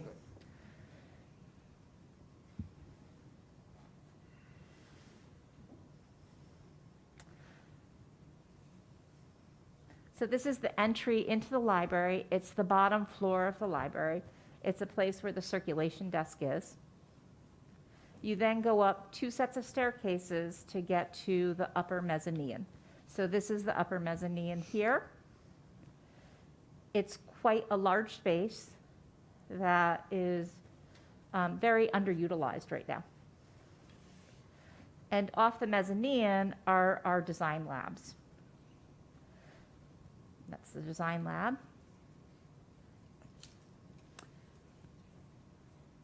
And you can see the design labs are very filled at plenty times. This is the STEM lab where Vivian Birdsall has classes. That's our flight simulator. I won't begin to talk about all the equipment in there because I won't be able to share what they all do, but 3D printers.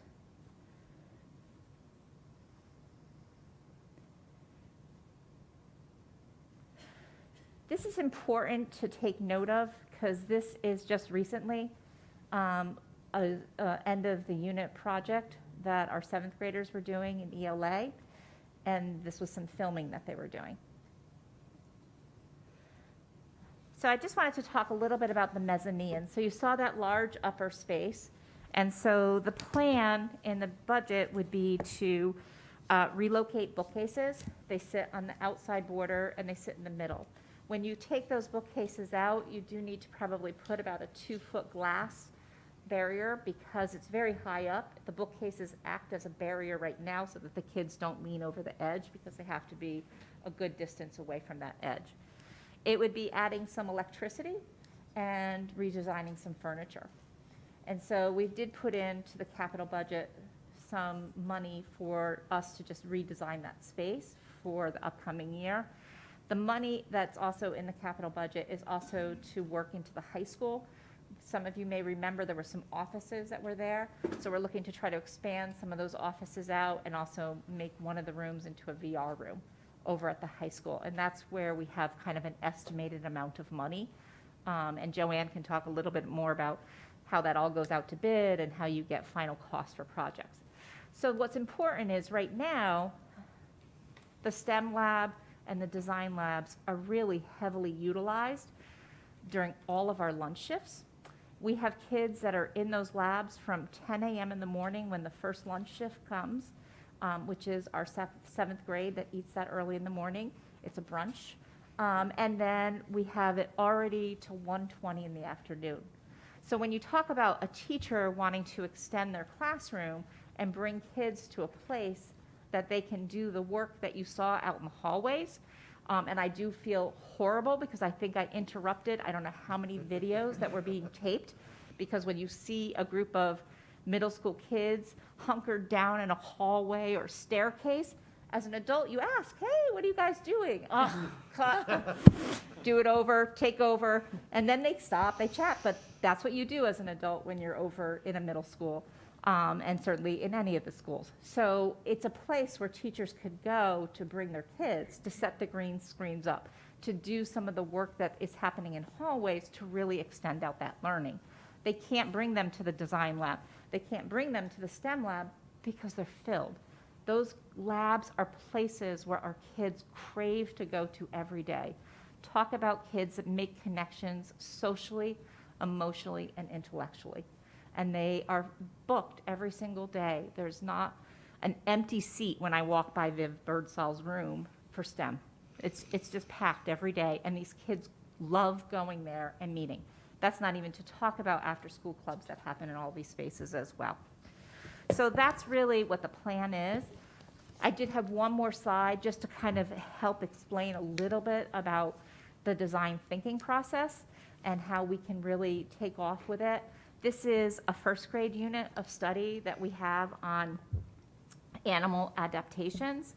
And it's a place where the students use knowledge of animal adaptations in a given environment to inform decisions about what humans need to do to adapt in that same environment. And so the kids study a variety of different environments and how the animals live in those different environments. And then at the end of the unit, they're required to design a shoe that they would take to travel as a human through this environment. And they don't know what environment they're going to get because they've studied all different kinds of environments. So they might be given the Sahara Desert, they might be given, the Savannah Desert, they might be given the Amazon rainforest, and so then they have to figure out what's the best shoe to use. And I think it's so funny because I had one little sample that's not on this page, but this is just a little write-up, a reflection that kids wrote. So we used bubble wrap so the bugs won't get us. We put pom-poms on the bottom. We tried to use the pom-poms to try to make suction because if you're climbing, you could grip on whatever you're climbing on. The pipe cleaners are for holding the shoe onto you. We made the shoe green and brown to camouflage with the trees and the vines. The pipe cleaners are like we did for the shoe so we can camouflage. And they go on, and I have other samples here, but it just gives you an example of this is first graders, this is them problem solving, this is them taking that unit to the next level, all that they've learned. So that just gives you an example of some of the assured experiences that we want to have in our school K-12. And our science teachers can only do so much with the time that they're given. We need to expand out and integrate into other disciplines to help this thinking to grow. Did I do okay, Melinda and Matt? Viv, Rana? Okay. I just have a clarification, and I will add, I know that the STEM lab is wildly popular, and I know many students who have love being in that space, and I've seen some of the products that come from the 3D printers and everything. So I think no doubt that, you know, there's more need for space, because I understand that that's crowded. So the good way to think about this is a flex space to be used by all of our teachers across all disciplines to create, think, and do you know, more creative types of projects. It's the other place. It's also, you had the opportunity to meet Brendan McCormick the night that you all came over to the high school, who was a social studies teacher, who talked a little bit about how VR might be integrated in his classroom. It's very challenging to use VR in the classroom. It's not necessarily the best place to be having kids walk around in a classroom. You would set a certain part of that mezzanine up for that VR space so that the kids would be in a safe place, they'd be blocked off, and they would have access to that. Okay. Other questions? Dr. Keating? In light of what Jill said about the budget, we've taken the budget out of SACS and reassigned it to district, so that once we do have an allocation between the schools, we'll stay within that amount of money that's in the budget, the 200,000, but we just don't know the split between the high school and the SACS. Okay, and given that it's a capital item, we would, you know, hear more about it as time goes on and the plans are made. Yeah, I think that makes sense. Okay, thank you. Oh, go ahead, Bob. Thanks, Brenda. Thank you for clarifying some of that stuff. So a couple of questions on the, I guess what I'm understanding is that you're basically moving your STEM program into this innovation program. Is that kind of, so how does that fit into the, like, I have a bunch of questions, but like, how does that work in a day-to-day in a classroom? What does that look like? How do the kids do innovation, if you will? You know, is it just part of their social studies class? Is it built into all the classes? What are the drivers for future budget requests? Like 200,000 is like almost half of the planetarium. So I look at, like, do we want to do the planetarium, or do we want to do like the mezzanine of a library? And I don't have a clear vision on what it is. So that's kind of where I'm trying to get at. Does that make sense? Sure. Like what are some of the drivers for, and right now I think it's a great concept, but I don't know that it's like, I don't see, like, what are the costs over a couple of years? It's not clear to me, like, what the staff implications are, what the curriculum implications are, those kinds of things. Right. So from a capital perspective, when we're looking at the facilities, one of the things that we have held off for many years is the renovation of the libraries at the elementary schools. And so those are in need of new carpeting. They're in need of, you know, many elementary schools have included maker spaces and other things. We've held off on all of that until we've had a better, clearer vision as far as what we would like those spaces to look at. So I would imagine that that would be some of the capital money in the future would be in those 3 elementary schools. And regardless of whether they become innovative spaces or not, there's still projects that need to be done because the carpet and other places are just worn. And so whether we can tie that all together and make it, especially when you have to move books and shelves out of libraries, it becomes very costly. You have to bring in moving companies that know how to move bookshelves and know how to move books in order to do that. So that would be from that capital perspective. As far as staffing, I think we're always looking to reallocate the staff that we currently have. So how do we utilize the staff that we have, and how do we create different kinds of experiences where you might have Vivian, where a social studies class is going down and working with Vivian, or you have the social studies class working with George Metropolis, who is our TI at the middle school. So it's how do you utilize existing staff? So you always go through what does that mean first. I think the one thing that we always think about at the high school is that library is very, very highly populated. So is there possibly the need to have a non-certified staff member there who could also help to supervise and make sure that the kids are using the equipment the right way? Someone like a technician that may not necessarily be at the teacher level that's doing the instruction, but understands how to use the equipment, that kids get badged. Remember, we talked about the little swipe-in keys so that we can assure that kids are using the equipment the right way and having it safely done. So I think those are really where you're looking at from the staffing implications. From a curriculum perspective, we've already trying some piloting out. We're ready to start rolling out a unit in second grade. We'll be doing some professional development with our second grade teachers, and it really is going to be an integrated unit that's going to include the science, the reading, and the social studies. And so different parts of the unit would happen at different places during the day for the students during their reading block of time or during their science block of time or their social studies block of time. And certainly Melinda's here if you wanted more details. So it's looking for those opportunities that help us allow us to integrate. So how do you integrate those experiences in social studies that we talked about? So is that VR set that we've used that Brendan McCormick was describing. So it's not always the integration, it's how do you expand out what we have in existence already. That helps to clarify a little bit. I'm not sure if Matt or Melinda, if you have anything else you would want to add to help. Yeah. Okay, thank you. And I would just add the point that I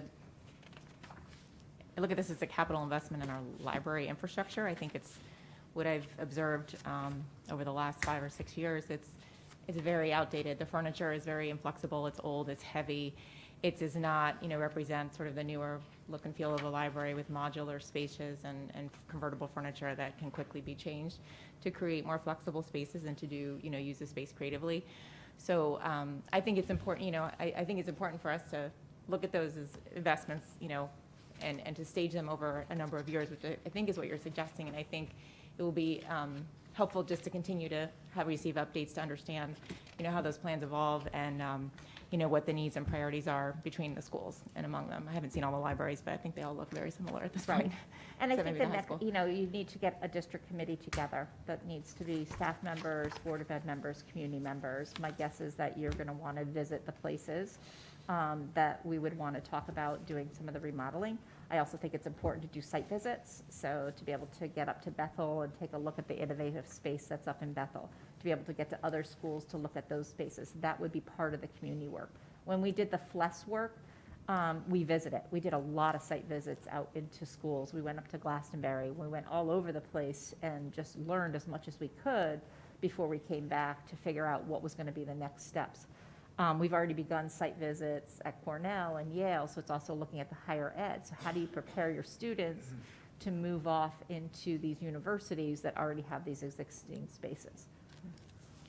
I guess I would just simply add, and Dr. Keating, correct me if I'm wrong, but in the capital budget, it's not like the operating that it has to be spent out in that year, right? So you can push capital items forward. So if the money's approved, the committee's meeting and they feel like, we want to do more research before we bring this plan forward. That was one of my we do questions, that. like, how do you know what you want to build when you don't really, I don't feel like we don't know, you're still doing a lot of research. So like, if you invest in changing this space and then you decide to do something and now, like. Yeah, so it's sort of saying the money will be there when you're ready, but it can push a year or two if it needs to, if the planning is still being done. I mean, we request it through the town, and maybe it's not a given the way that I'm saying it, but it's not the same as operating where at the end of the year it's So do got a we zero vote again out. on capital or no? Say again? Do we vote on, we don't? It's all together. It's all one budget. together. Yep, it's all together. So the town actually funds these projects out of their fund balance because they have enough cash. And they wait till the projects are completely completed, and then they go out to the bond market and they'll bundle it with a bunch of other projects. So that's how it works, is getting the approval up front, knowing in this case that you're going to go through a process as Jill just explained. And this will come back before the board for consideration in terms of what's going to be done. So is $200,000 enough or too much or just right? we won't know till we actually go through that whole process. And we rely on design professionals and the bidding process and that sort of thing. But it gives us the ability to move forward with the concept.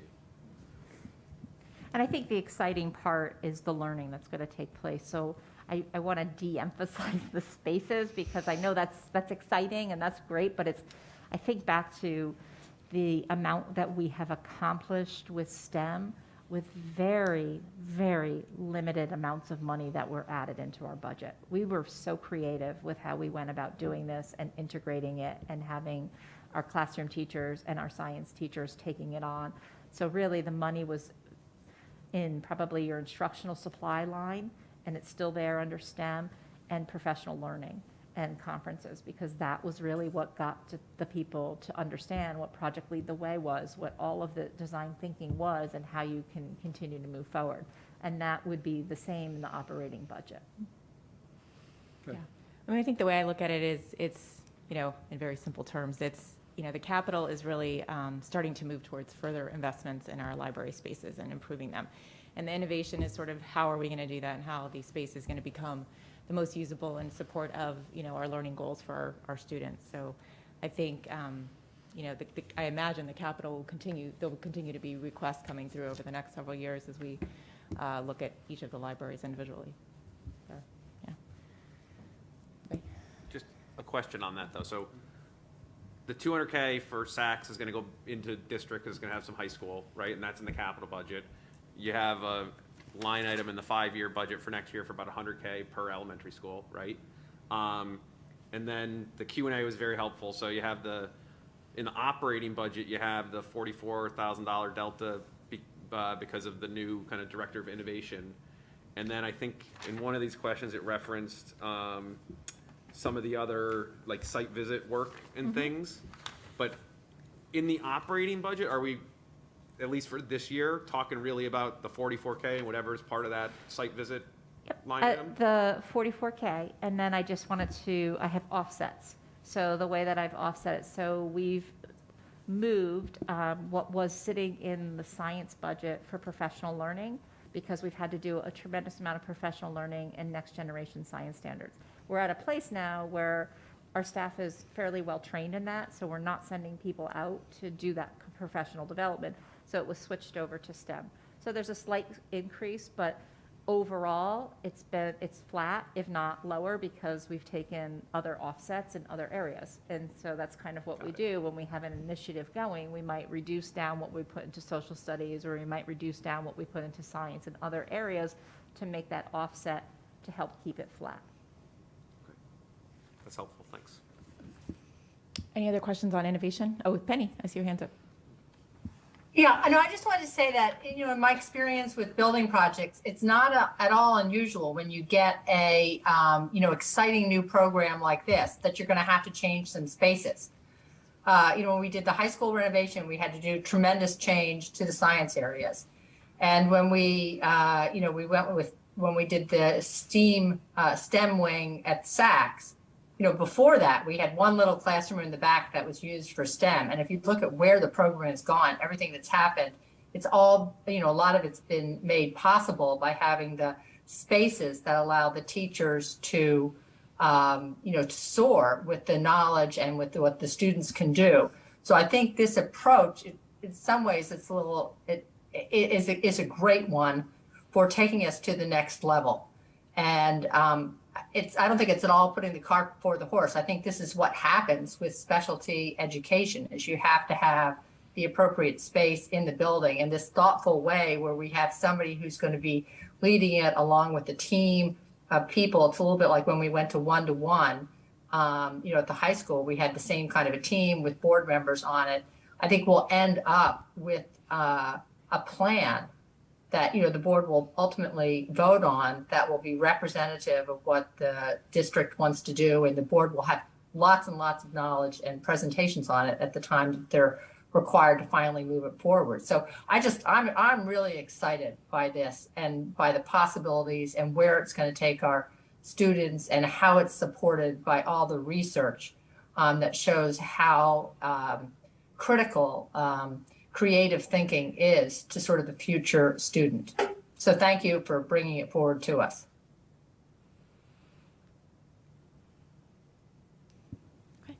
Thank you.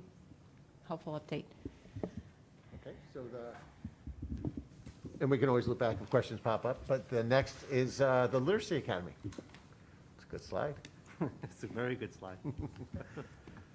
So as you recall from the previous budget workshops, the Literacy Academy is an effort to build on the already excellent reading instruction for special education students and take it to the next level. We have the great fortune of having one of our staff members who's working toward her fellowship in Orton Gillingham, which we discussed earlier. And this presented us with a unique opportunity to try and figure out how do we take what we're doing already and take it to the next level and improve on what we're doing. So with this fellow, it'll give us the opportunity to have that instructional leader who is overseeing the special ed instruction as in its totality across all 3 elementary schools. It'll give us an opportunity to provide that ongoing instructional coaching and professional development that's so important with the Orton Gillingham approach.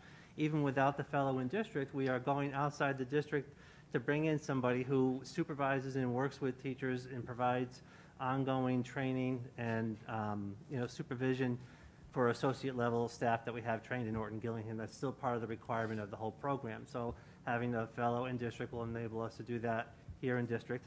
And then the other part of this that's a key piece of the Literacy Academy is we're looking to get dedicated, highly skilled, highly trained, effective teachers that is their sole responsibility in terms of special ed instruction is working with students to teach them reading through the Orton Gillingham method, which we know is the gold standard for reading instruction.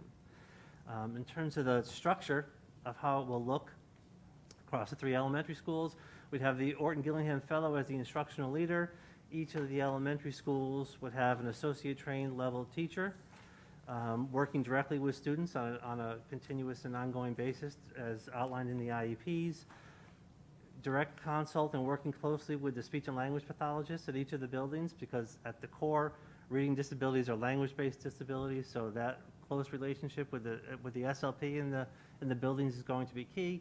And of course, the reading specialists that are there, certainly acting as consultants with the special ed teachers and the speech and language pathologists. With that Orton Gillingham fellow doing the coaching, the modeling, the training, the fellow will also be able to go in and work with those challenging cases where we're finding that the student isn't making the progress we thought they would make. That extra set of eyes with that higher level of training going in and helping to move that ball forward for that student is certainly going to be one of the other roles for the fellow. And also the fellow will be able to train general education staff, general education teachers, and train the reading specialist in additional levels of Orton Gillingham instruction as well. In terms of the phase-in of the program, so it's a 3-year plan for the phase-in. This year, the budget has 2 staff members, 2 special ed teachers. One is funded through the operating part of the budget. The other is funded through a grant that we have in place through IDEA, the ARP grant for IDEA. And then next year, we would assume the cost of that second teacher through the grant, add an additional teacher, and then in the 3rd year of implementation, it would be a 4th teacher to allow that fellow to take that full-time coaching role across all 3 elementary schools. The phase-in plan allows us to do a couple things, as I said before. Most importantly, assessing the efficacy of the program. We want to make sure that what we're doing over time is having the desired impact we want it to have. We want to be able to look at the data and say, is this having the impact? Are students progressing at a rate that we would expect them to do? Are they making meaningful progress, is a term that we use in the special ed world in terms of evaluating a student's program? Are they making the meaningful progress that we want them to make, given the structure that we have in place? And then the other benefit of the phase-in approach is certainly, getting a better grasp on what is the level of staffing that we'll actually need. Do we need the 4 full teachers to do this and to do it effectively, or can we do it with the 3 teachers? It'll depend on, we'll have to look at the data, see what we're getting in terms of response to the program as we develop it. We may have 3, we may have 4. It's one of those things where we come to you each year with those budget requests. So we'll come for next year's budget and talk about, we're going to add these teachers because here's the data we have. It's working. We want to keep moving towards the end goal of having this literacy academy across all the elementary schools.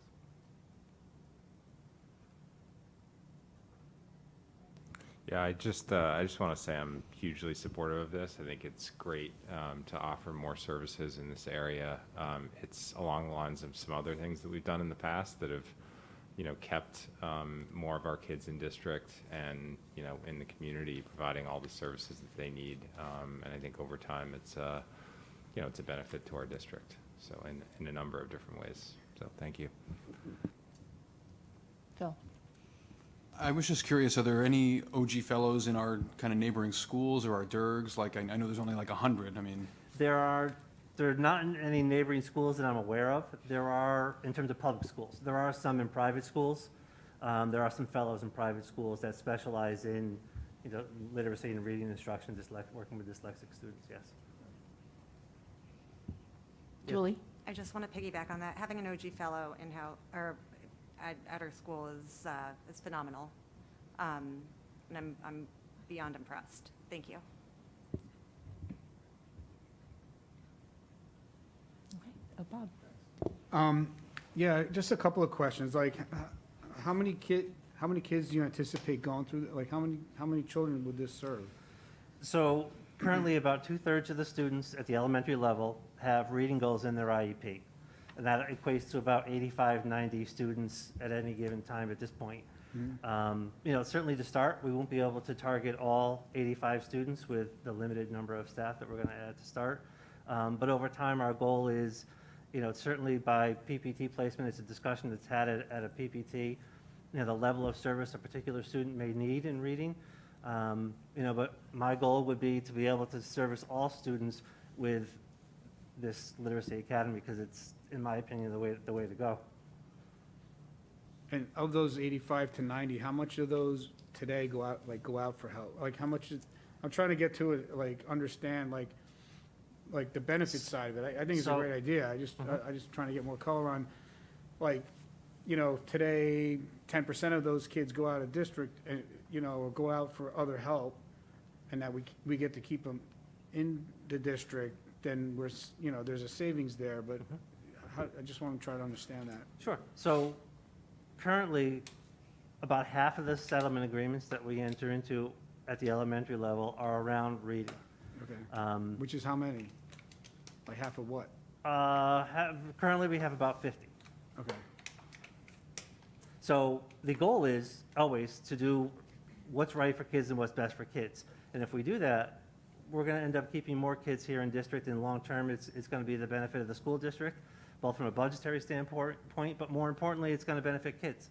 Because I know that with this program, we can do a better job than those other places can do at this point. I'm highly confident that we can do a better job. Thanks. Any other questions on literacy? So it's less of a question, but I think I'm like others have said, I'm very supportive of this. I think this sounds good. I do like and you mentioned it, the ability that year to year we can actually talk about the qualitative progress, and maybe also to Bob's point, have a little bit of a quantitative, we're seeing some benefit here, and it can fluctuate year to year, but I think that's really helpful. I think as we think about the phase-in plan, I know there's a lot of students with IEPs to cover, but to me, one of the other things that if you get to 4 full teachers, training some of the general education staff or figuring out ways to get some of the best practices even more broadly distributed. I know time is finite, so that might not be possible, but where that can be part of the overall goal to kind of impact more of the school broadly, I think it could be really, really interesting over time. And the current foundations that we use in the general education is based on OG. And most every program out there is based on OG. Great. Thank you for the update. What's next? We focus on those couple of areas Oh, yeah. because I know there are the most questions, but Great. Do we want to, Yeah, I can just talk through some of the numbers. Before you do, well, I'm just Yeah, wondering, go ahead. before you do, because I don't want to get ahead of, do we want to circle back to substitutes? Because Dr. Keating had sent some updated information for us to review. Maybe you could just talk us through it? If that, yeah, and then Brendan, I think we should go through the other chart. Cool.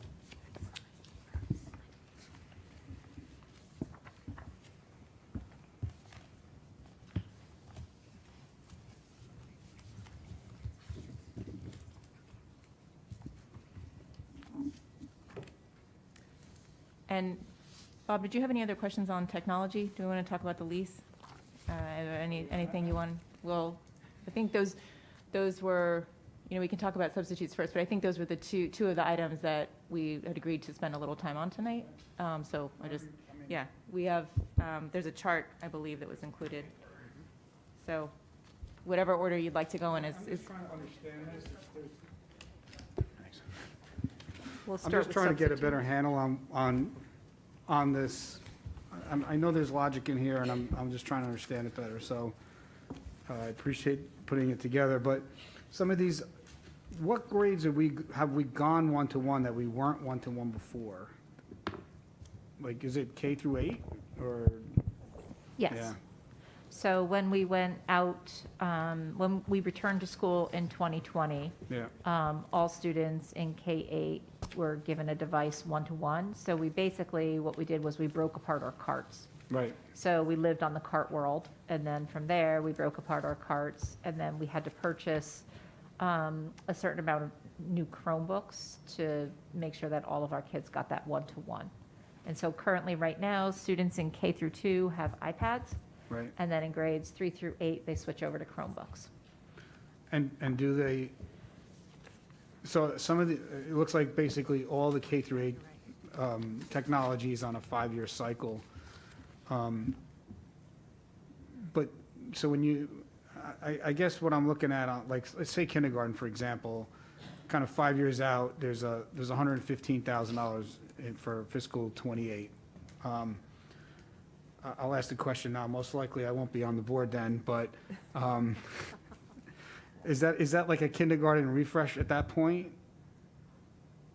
Like, so there's that's what it looks like, right? But there's this $50,000 in here.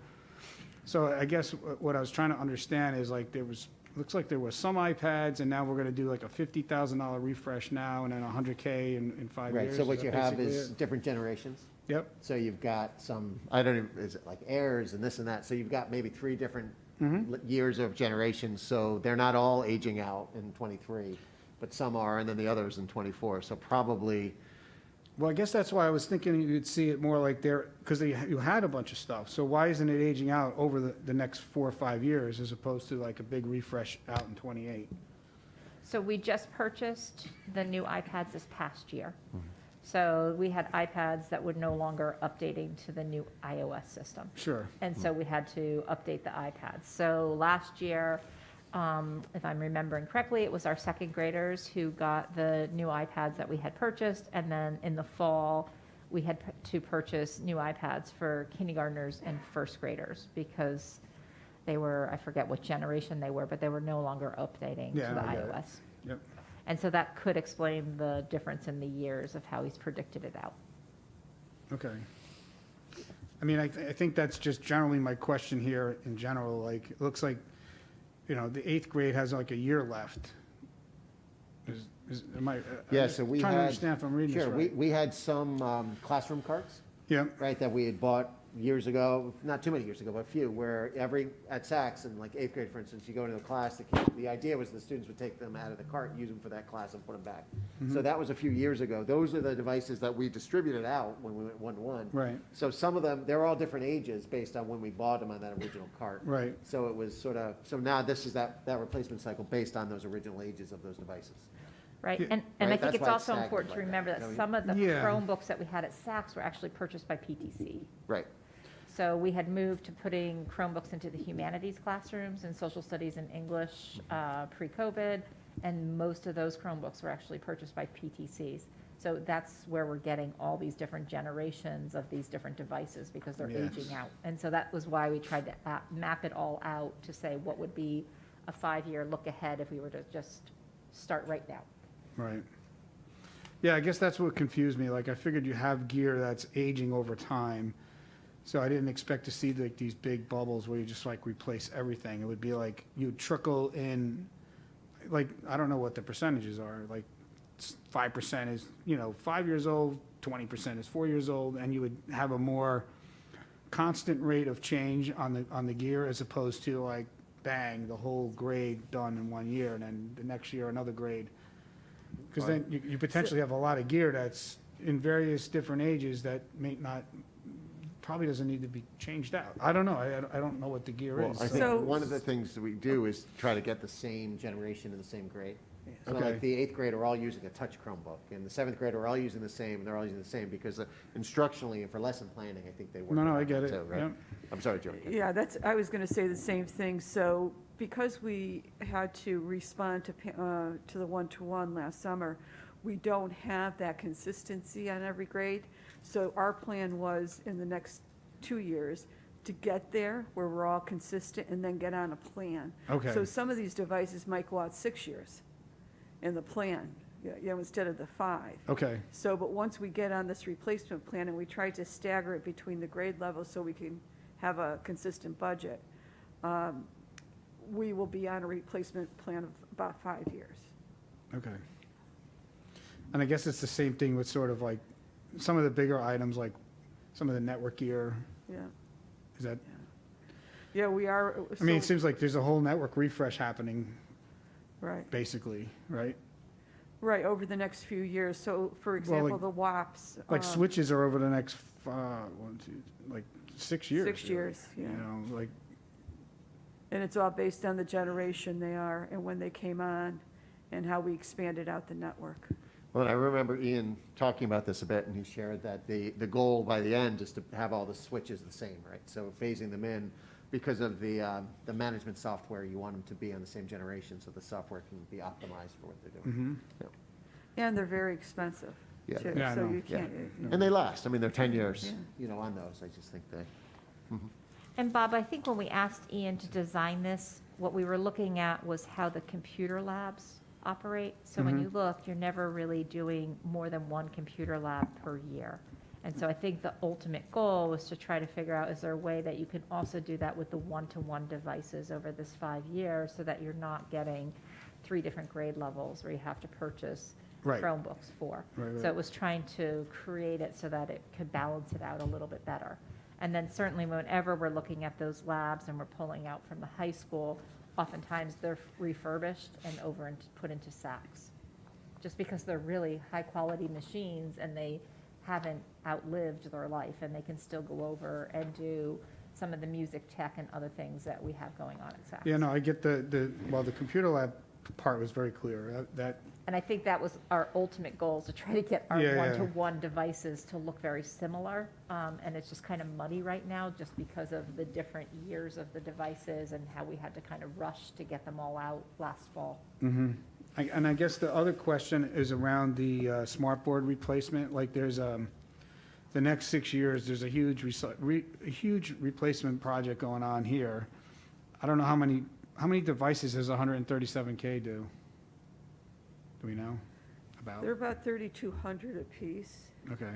So I was talking to Ian about this earlier today.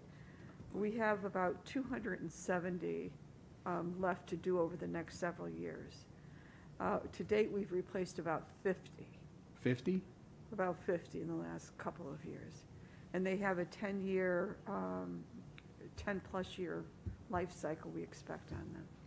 So the issue with the smart board replacement is they are, excuse me, at the end of the useful life.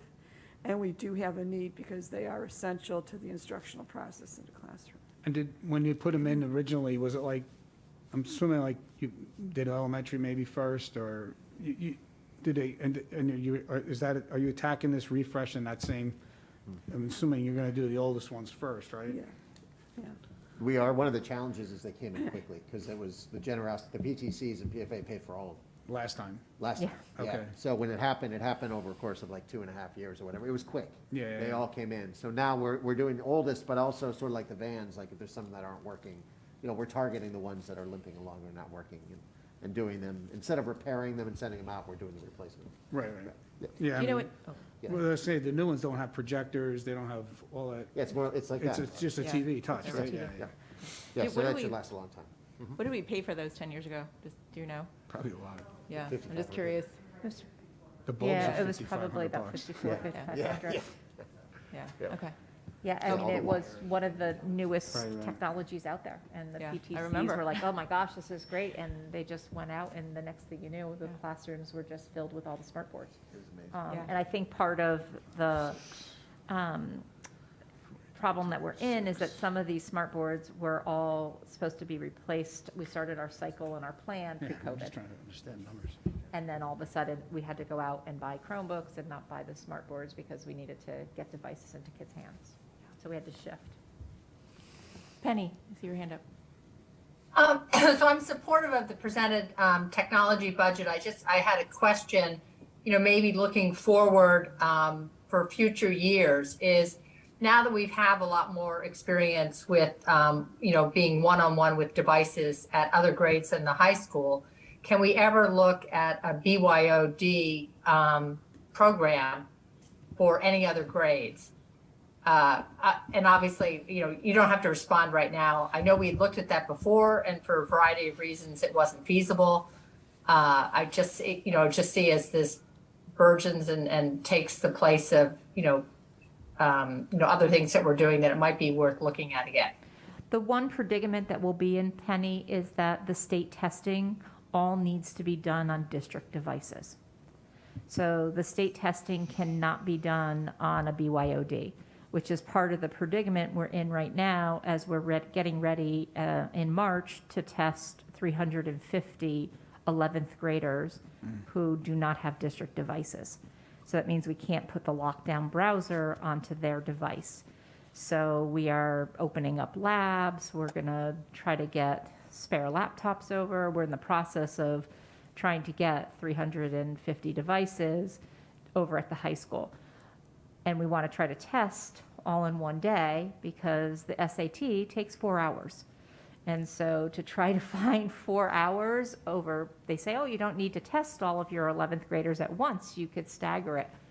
How do you stagger 4-hour testing? Is that a state requirement? Yes, that's the Connecticut SAT, which used to be written. This Right. year, they've moved it to technology. Why can't you put the browser on a BY? I mean, you technically can, right? So like, what's We the issue? tried several years back. We were actually one of the districts that said, give us an opportunity to try to put the browser onto the devices. And we were somewhat successful, except that we had lots of kids that took the browsers off those devices before they were about to test because they were saying it was slowing down their device or they didn't realize what it was on. So, and so then the state just said for secure purposes, they have to be district-owned devices. So it is just something that we would love to take into consideration, but it does cause other issues for us. And we can Okay. get through testing so much more rapidly last year with all of our 3rd through 8th graders with their own devices. So as you can imagine, a few years back, we were running carts around and 6th grade could test one day and it was only the green team that could test. And then the next day, the blue team was going to test. And it would take close to 2 weeks just to get one grade level done. Now, it doesn't matter. We can roll this testing out and we can get it done much more rapidly in the buildings. Pushing carts across the street. Yeah.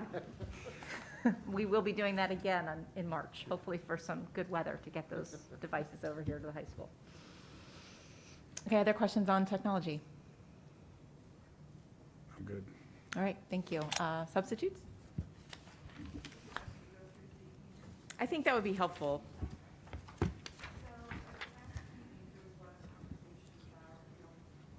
We should actually, thank you, make a change to the daily rate. So went back and did a little research. So I wanted to provide a breakout of how we currently spend or how we've historically spent the account. So in terms of the number of subs we average, so sometimes it's lower than this, sometimes it's higher than this, but we budget for 30 per day. there's 182 days of instruction. So that comes out to 5,460 sub-days per year for that category. Then the other thing that we do have that goes through this account is we have some long-term subs that are in for folks that are on leave of absences. We average 5 per year consistently throughout the year. So sometimes it could be 3, another time it could be 7, in a different month, but that's the average. So the first 40 days of the LOA sub is at the $100 a day. After that, it goes to $258.50. And so while the teacher is collecting their own pay for being out on leave due to sick time, we keep that person in the sub account. And then once that person is actually replacing a teacher who is on unpaid leave, we move them over to the salary account. So that's how it works. So if you take 5,660 days and you add $10 per day, it's going to cost $56,600. $15 a day, $84,900. $20 per day, $113,200, and $25 per day is $141,500. So that's what, if you choose to increase the price, those are the different points that you would consider.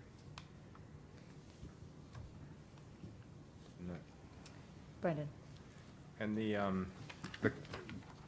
other districts, comparable districts were, I think, I'm trying to find the answer to that question. It's on like the second page. Oh, second page. Yes, question Skipped 5. over second page. Yeah, so we had 100, 125, Westport's 130.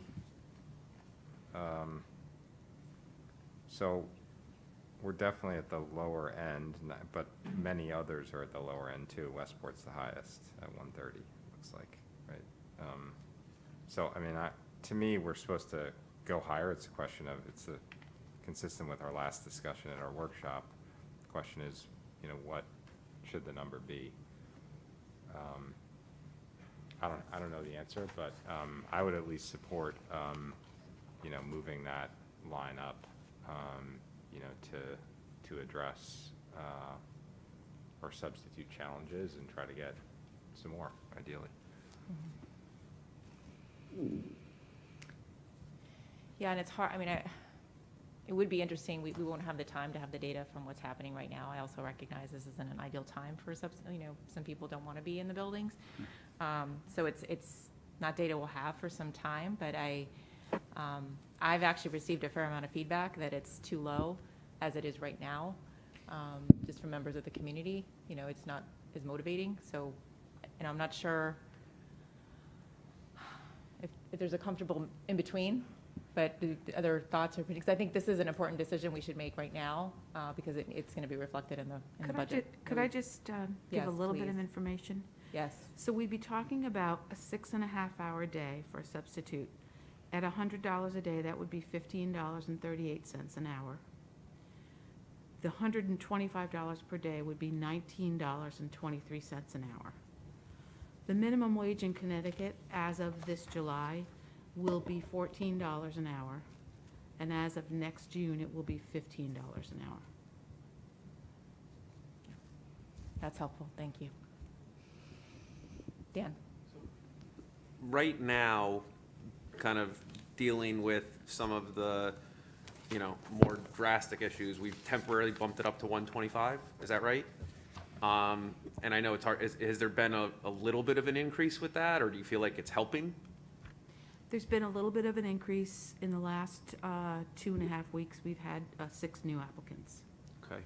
And how long do we envision kind of trying to operate under that temporary regime, just so we understand? Because I think it's worth talking about the normal ongoing, but also just how long do we think we would operate at under the temporary construct? The complexity of this is that prior to the pandemic, we were operating at a little above 100 substitutes in our pool. We're now almost at 40 substitutes in our pool. Prior to the pandemic, the over 100 wasn't enough. So we're at less than half of what we need. and the full amount wasn't enough prior to the pandemic. So it is, I'm not trying to be dire, but I'm just giving you the facts. No, and listen, not to rehash, but in the COVID discussion, we obviously talked, you talked about trying to, the fill ratio and all the other stuff, so it all kind of comes full circle. And honestly, it's been a continual problem, but the month of January has been crushing. Yeah. Based on the Omicron increase, and hopefully that's gonna, be going back down, but the month of January has been very complex. And 5,660 days is a lot of learning hours with a substitute or without. So I think that's really critical to consider. Julie? Darlene, would you mind just repeating those numbers again, the hourlies? Which numbers? The hourlies. The hourly rates? Oh, I'm sorry, the hourly rates. So at $100 a day, 6.5 hours is the day. At $100 per day, the hourly rate is $15.38. At $125 a day, the hourly rate is $19.23. So, go ahead. Brendan, Phil? Phil and then Brendan. I was just going to say, is it, I feel like we talked about this before, if we went up to 125, the budget impact would be roughly 150? Is that number, does that sound about right? Yeah, I think it's about 140, Oh, you did? 141, 500, right? Okay. Dr. Haney? 141. Yep, that's right. Brendan?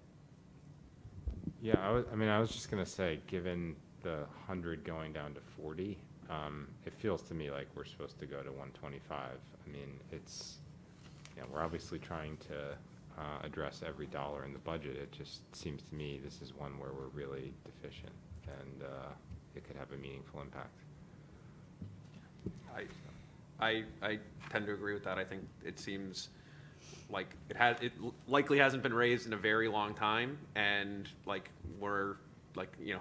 inflation is not transitory. I think we're finding out. So I think that makes a lot of sense. I would actually, so I would be supportive of steady state going to 125, and maybe it's less of a budget thing, but I think it's a topic that we should revisit on a temporary basis as well, to discuss ways to, make improvements where we can, as far as bumping up the numbers as for a fill ratio, all the other things. So Yeah. I also think it's an opportunity for maybe the communication committee to talk about, just in terms of how we convey, working with our district and, trying to, the sort of whole element of recruitment to New Canaan for, our local communities around us who have good substitute pools. Well, and our PTCs have been great about helping us to advertise, and they've put it in their flyers, and we've, done some different things with, I've seen it everywhere. LinkedIn. I feel like it's and everywhere, so it's good. Indeed and other things. So we're working. But yeah, we'd love to brainstorm together. Here's some of the things we're doing, and maybe people have some other ideas for things to try. Absolutely. Yeah, it feels a little bit like, it feels like emergency, situation, and we need to address it. It puts an incredible stress on our schools. Absolutely, it's important. Okay, so any other thoughts on 125 versus other? Okay, seems like. That's a change to the budget. Yeah. If you want us to make that change. Yeah, okay, so go ahead, Brendan, do you want to? Yeah, so I'll make a motion to increase the budget for the substitute line item to the tune of $141,500. Second? Hugo, all in favor? Okay, that's unanimous. Thank you. All right, good.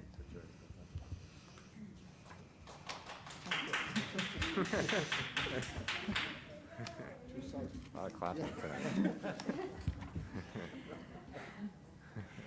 Should really be a lot higher, but, Okay. Other budget questions, comments? Dan, yep. I guess I just had some follow-ups from the Q&A.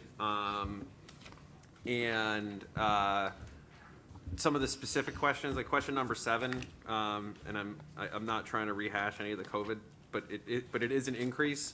I guess it talks about, some of the cleaning protocols continuing through, this budget. I guess the kind of generic question is, like, for the increase incremental, like what cleaning protocols do we still need and which ones are, like, do we think are effective and which ones do we think might be like 2 years in, okay, we don't need to do that anymore. I'm actually going to look to Dr. Keating for that for a second.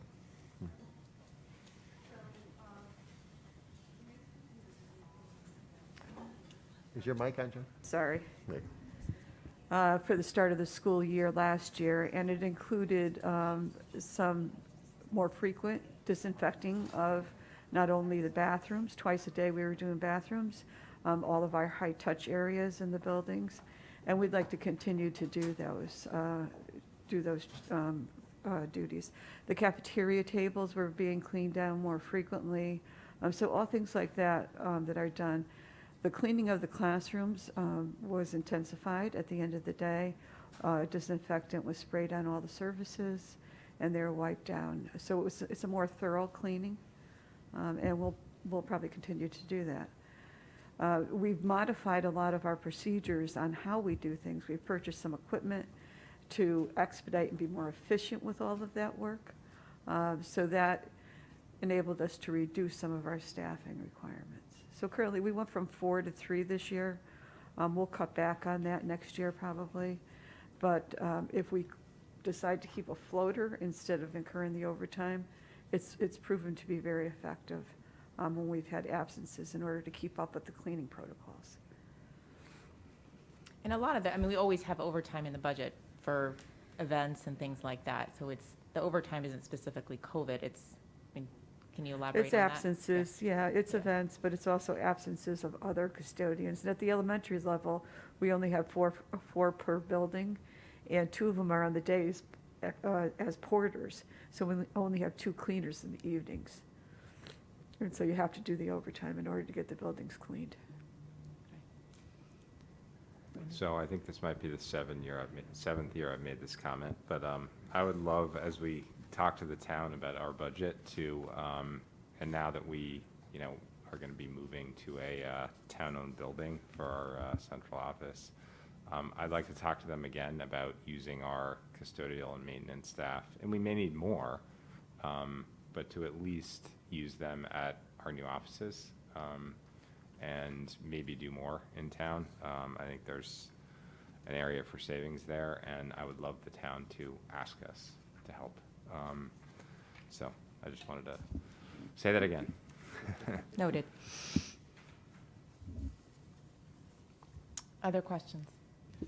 So the other question I had, and you guys sent some follow-up, was question, I guess, 44 through kind of 46, which was the dues, fees, and vendor payments. And I guess going through the list, I didn't recognize all the acronyms. I tried to look up some of them. But I think there's, I guess by approving the budget, we're like kind of implicitly approving all of these kind of dues and fees. And, I raised a question about, first on the CABE front, which is the Connecticut Association of Boards of Education. And they're affiliated, I guess, with the National School Boards Association, which has come under fire recently related to they sent the letter to, I guess, the education secretary, and it was, viewing parents in not the most favorable light. And I guess kind of supporting that construct, even if it's kind of double layered through CABE to the National School Boards Association, doesn't feel great. And I guess the question really is, what do we get for like the $20,000 out of CABE, and how much is their kind of agenda and advocacy focused on things that matter to the kind of New Canaan public schools? And how do we kind of get comfortable with that on a go-forward basis? Yeah, I mean, I've found CABE to be really helpful in the past in And I can't really speak to the national because I literally have had zero interaction with that entity, at least as far as I can tell. But CABE has been really helpful in keeping us up to speed on what's going on in Hartford as it relates to education. I've been to not a ton, but I want to say 2 sessions at CABE related to, like managing as an effective board member. CABE came, I can't remember if they came. Yeah, they did, yeah. So when I got onto the board, they came and did an orientation session. They also presented to us, I think in October, which I found pretty helpful on the, trying to remember the topic. Yes, yeah. But they also, that was something else, sorry, it was somebody else. But I've found them to be very helpful over the years. It's not, it's not every day that we're getting info from CABE, but they've been very helpful. And I don't think partisan at all. They've just been, good conduit to what's going on at the state level. Penny? I was just going to actually say what Brendan said. I've found them helpful when you need them. They're there. They have great resources, deep resources. I know we've used them on some policies, and they are, and from what I understand, they're considered sort of like the major voice of boards of education in terms of putting forth viewpoints to the legislature. And what they've done, I think, really effectively is they monitor on a basically daily, weekly basis all the proposals that come out with respect to legislation. And they work incredibly hard to make things suggestive rather than mandated where they can. And so I think that has actually saved us as a district an awful lot of money. And, Brian, you could speak to it more, some of the specific examples. A lot of it was in the presentation in October. But I don't think at this point, when we're thinking that we actually need to be more involved with Hartford, that we would want to take our voice away from CABE, because they are one of the main voices talking to the legislators. And, what we might want to do, and we've in the past, we've had a member be the, go to all the CABE meetings. And we just haven't, nobody's had the bandwidth to do that. But I think, if we wanted to evaluate really how good we think we are before changing it, I think I would keep it. I would get more involved and study it a little bit more and have, maybe a board member who might be interested, go forward and see what they think. It's pretty inexpensive, in the overall budget. And it's been very helpful over the years. Yeah, I would add my own experience. We can agree or disagree with some of what they are promoting, at the legislative level. But I think for a long time, they provided sample policies from other districts. So if we have to look at a policy, we can refer to sample policies, and we used a lot of their sample policies to write, as a starting point to write our own policy. I think, we're going to be looking at, whether we're going to continue to do that or start to, adopt a different process. In addition, I think during COVID, they have a weekly board chair call that I've participated on for the most part throughout the last couple of years. And, it's helpful to hear what other districts have going on, the issues they're facing. I think it's more useful for some of the smaller districts than maybe for our district. But I do think, I think it might be premature, in my opinion, to make any kind of decision like that at this point. I think there's enough there, and the legislative updates they provide are very helpful because you do see, what's coming and what's on the table. So if nothing else, it's helpful to see that summary. So that's actually Penny and Brendan and Katrina, a very helpful color.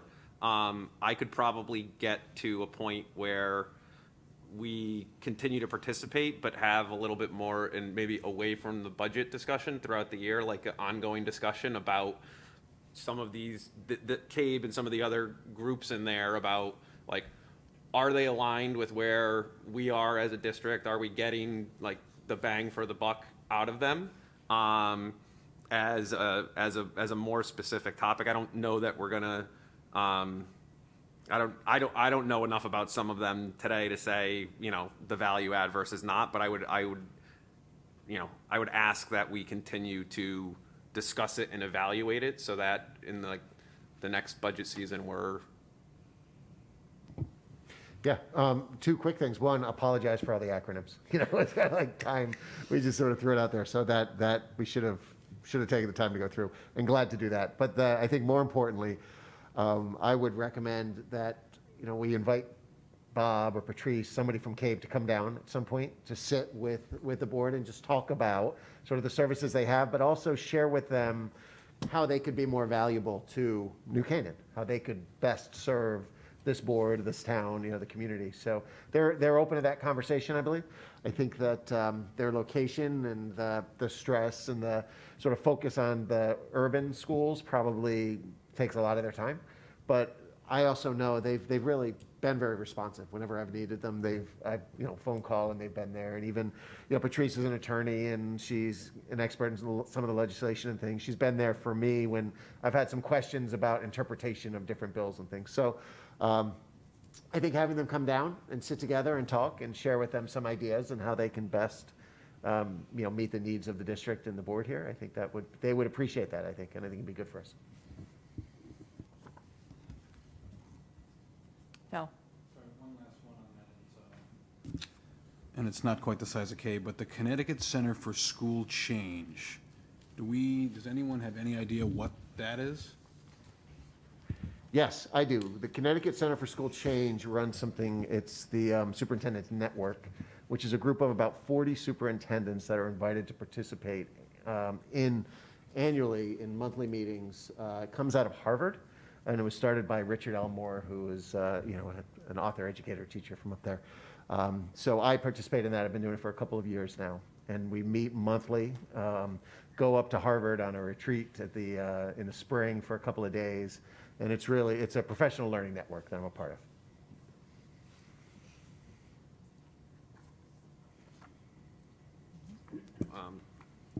general question, and it's listed here as the for future follow-up, but it's stuff that I think I had asked about, and understand it might not be certainly not able to be pulled together in short order, but I would at least want to have an initial discussion. I think the goal was to get, so we asked for 10-year historical numbers and kind of expanding so that we can have a more robust discussion around both amongst line items, but also, changes in FTEs over time and things like that. I think it would be important, and maybe it's not 10 years, maybe it's 8. I'm open to all those discussions, but I do think that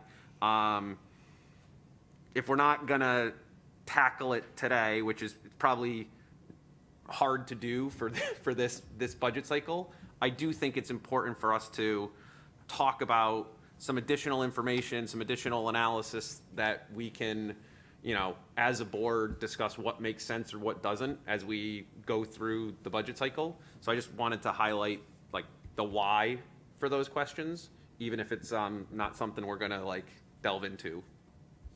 Yeah, and I think, I had suggested in some conversations we'd had about, bringing this to the resources committee and getting some feedback and working with, Dr. Keating and just talking about how we can do this and, what it would look like and what it would take to pull it together and then, bring it back to the board. Maybe we could look at doing that after the budget season. I think it's, Yeah, I think that makes sense to me, and I don't know, to me, maybe 5 years makes sense. I think you start getting into categorization issues when you go way back 10 years and you have different people involved in presentation methodologies and stuff like that. But I think 5 to me seems totally doable. yeah, I think we just have to look at how far back we can go where there's no longer an apples to apples because, something's changed. And that could be part of the process for sure. Okay. What else?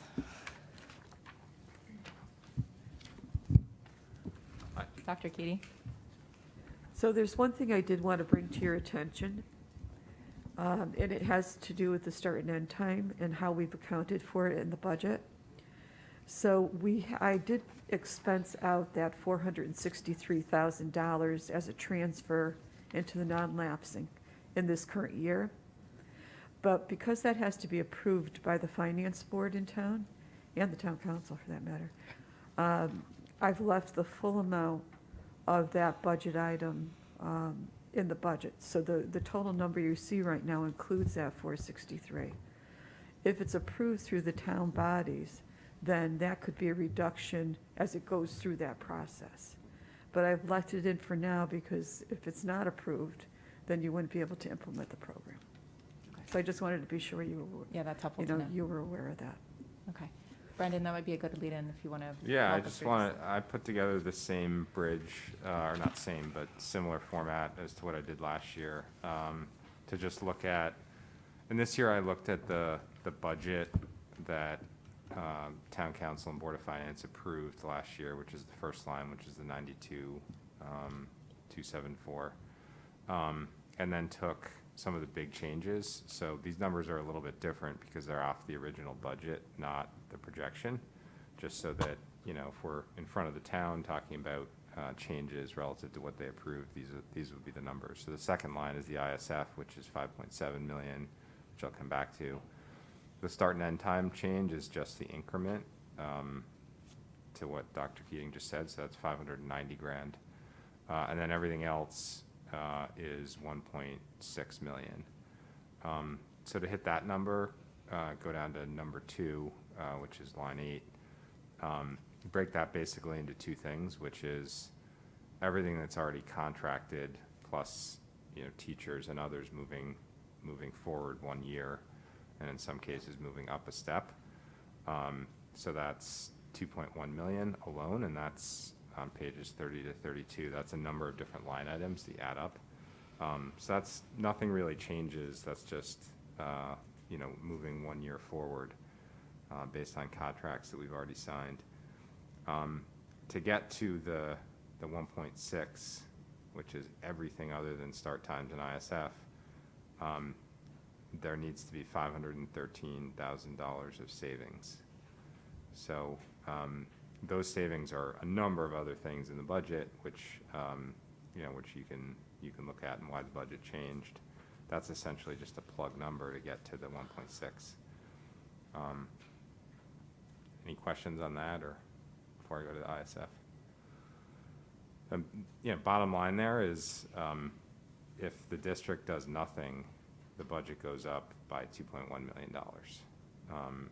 And the district has to, you know, do things to innovate, but also execute cost savings, and the cost savings are roughly equate to 500 grand. The ISF changes, this is where it gets fairly complicated. It's the last year's contribution as budgeted was $8.95 million. There was $2 million pulled out of our budget, so that had to come from somewhere. So all else being equal, that increases the year-over-year contribution, right? So our actual contribution last year was higher by 1.977 because that was separately pulled out of the budget but then funded. Then we took just that's the special appropriation number? Yes, yeah, the appropriation. Then we had, Dr. Keating walked through this before, $2.2 million of fund balance at June 30th, 2021 that was used to offset the deposit that wasn't expected at the time. The budget was approved, so that's $2.2 million. There's a slight difference in the beginning balance, July 1st. And then our projected changes for this fiscal year are higher revenues to the tune of 470 grand, higher expenditures to the tune of 444 grand, so almost offsetting. And then for next year's budget, the one that we're about to approve, actuarial cost trends are about 940 grand. Stop loss increase, which is projected, we don't know that yet, 447 grand, and everything else is about 100 grand. So that gets to the total of 5.7 million of differential. Again, as we've talked about, the two biggest numbers are things that kind of fell out of last year's cycle, right? The 1.977 plus the $2.2 million of excess balance.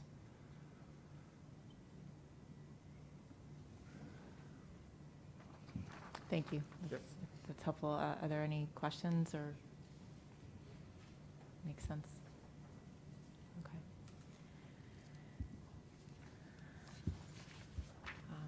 All right. Looks like, anything to add, questions, comments? Are we ready to vote? Okay. So in our last meeting, there was a motion and seconded. So tonight, we are voting to adopt the superintendent's proposed budget as the Board of Education's proposed 2023 budget, as first moved by Mr. Hogan and seconded by Ms. Rashin. All in favor? Aye. Well, let's do a roll. We'll do a roll call vote because it's a big one. Penny? Yes. Erica? Yes. Julie? Yes. Bob? Yes. Brennan? Yes. Okay, that's unanimous. Good work, So, everyone. just for the record, it's going to be as revised by the Board of Ed for the substitutes. Yeah. Yes. Thank you. 141.5. Yep. Correct. Okay. Thank you and congratulations. Thank you, everyone. Yes, good work to our cabinet, our administrative team, our principals, all of the teachers. I know this is a long process, so I just want to take a moment to say thank you to everyone who is a big part of the development of this budget. And thank you to the board for all of your hard work in reviewing it, asking a lot of questions, and giving it the time it needs. So thank you. Bob, you have a comment? Yeah, I do. Yep. So one of the things that, I understand with this year with new board, COVID, whatever, but for next year, I want to propose that we change this budget process because it's too compressed to really get into this at a level that I want to be at. And I think there's probably others that feel the same, that, to really get into some of the detail, you need to just have more time. There's not enough time. Everybody has, day jobs that interfere with this part of it, and having 2 weeks, depending on how the calendars land, is just not enough. I would love to see a longer cycle, whether you have to give it to us earlier or however it works out with the town, because I've also started making noise with the town on that cycle, because, I get it. There's meetings and there's things, but when we get it to when we have to approve it, it's just too tight. And I don't want to do that again, if I can help So it. suggestion could be to, if folks feel similarly, get together, just talk it through and come up with a proposal, right? So Yeah. we can do it. If other board members want to get ad hoc, just get together for that conversation. And I'd want to be there to share it because, when we think about it, the way the process that we have, Yeah. We start in December with the budget workshop and then the numbers come forward after that and things. Yeah, So you have to it's, be involved to figure it out. Please. But, But yeah, I'm very happy. I to want have to change that conversation. timeline, because Yeah, it's just, it's not fair to us, it's not fair to the public either. Like, they just don't have enough, they get a lot of cuts at it later, but I feel like in general, it would be just better overall if we could have more time with it. It won't feel so rushed in general, and I think at the end, it's better for everyone. Yeah, I think so. And I think as part of that process, we need to understand the town's process and why it is what it is and if there's wiggle room, so we can engage them as well. And I think the goal would be before, the end of the school year, before we go off for summer, just to have an idea of what the process will look like. So when we develop that calendar for the following year, we can add those meetings appropriately. I would agree with Bob. It feels tight, right? And it's not a critique of all the work that goes into this, which I know is a lot. And honestly, like the budget workshop stuff, like that was all super valuable.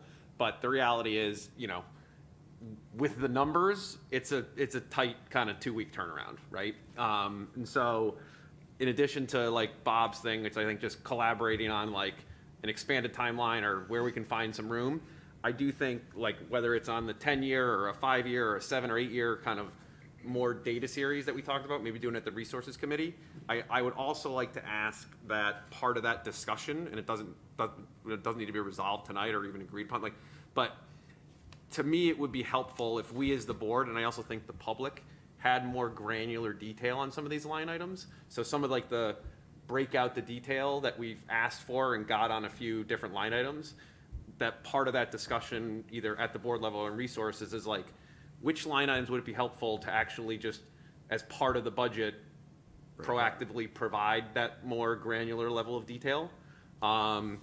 And I don't have an answer to that today, but I just think it would be a topic that would be, from a transparency perspective, as well as a board having more granular information to both ask questions and kind of understand the different drivers, would be helpful.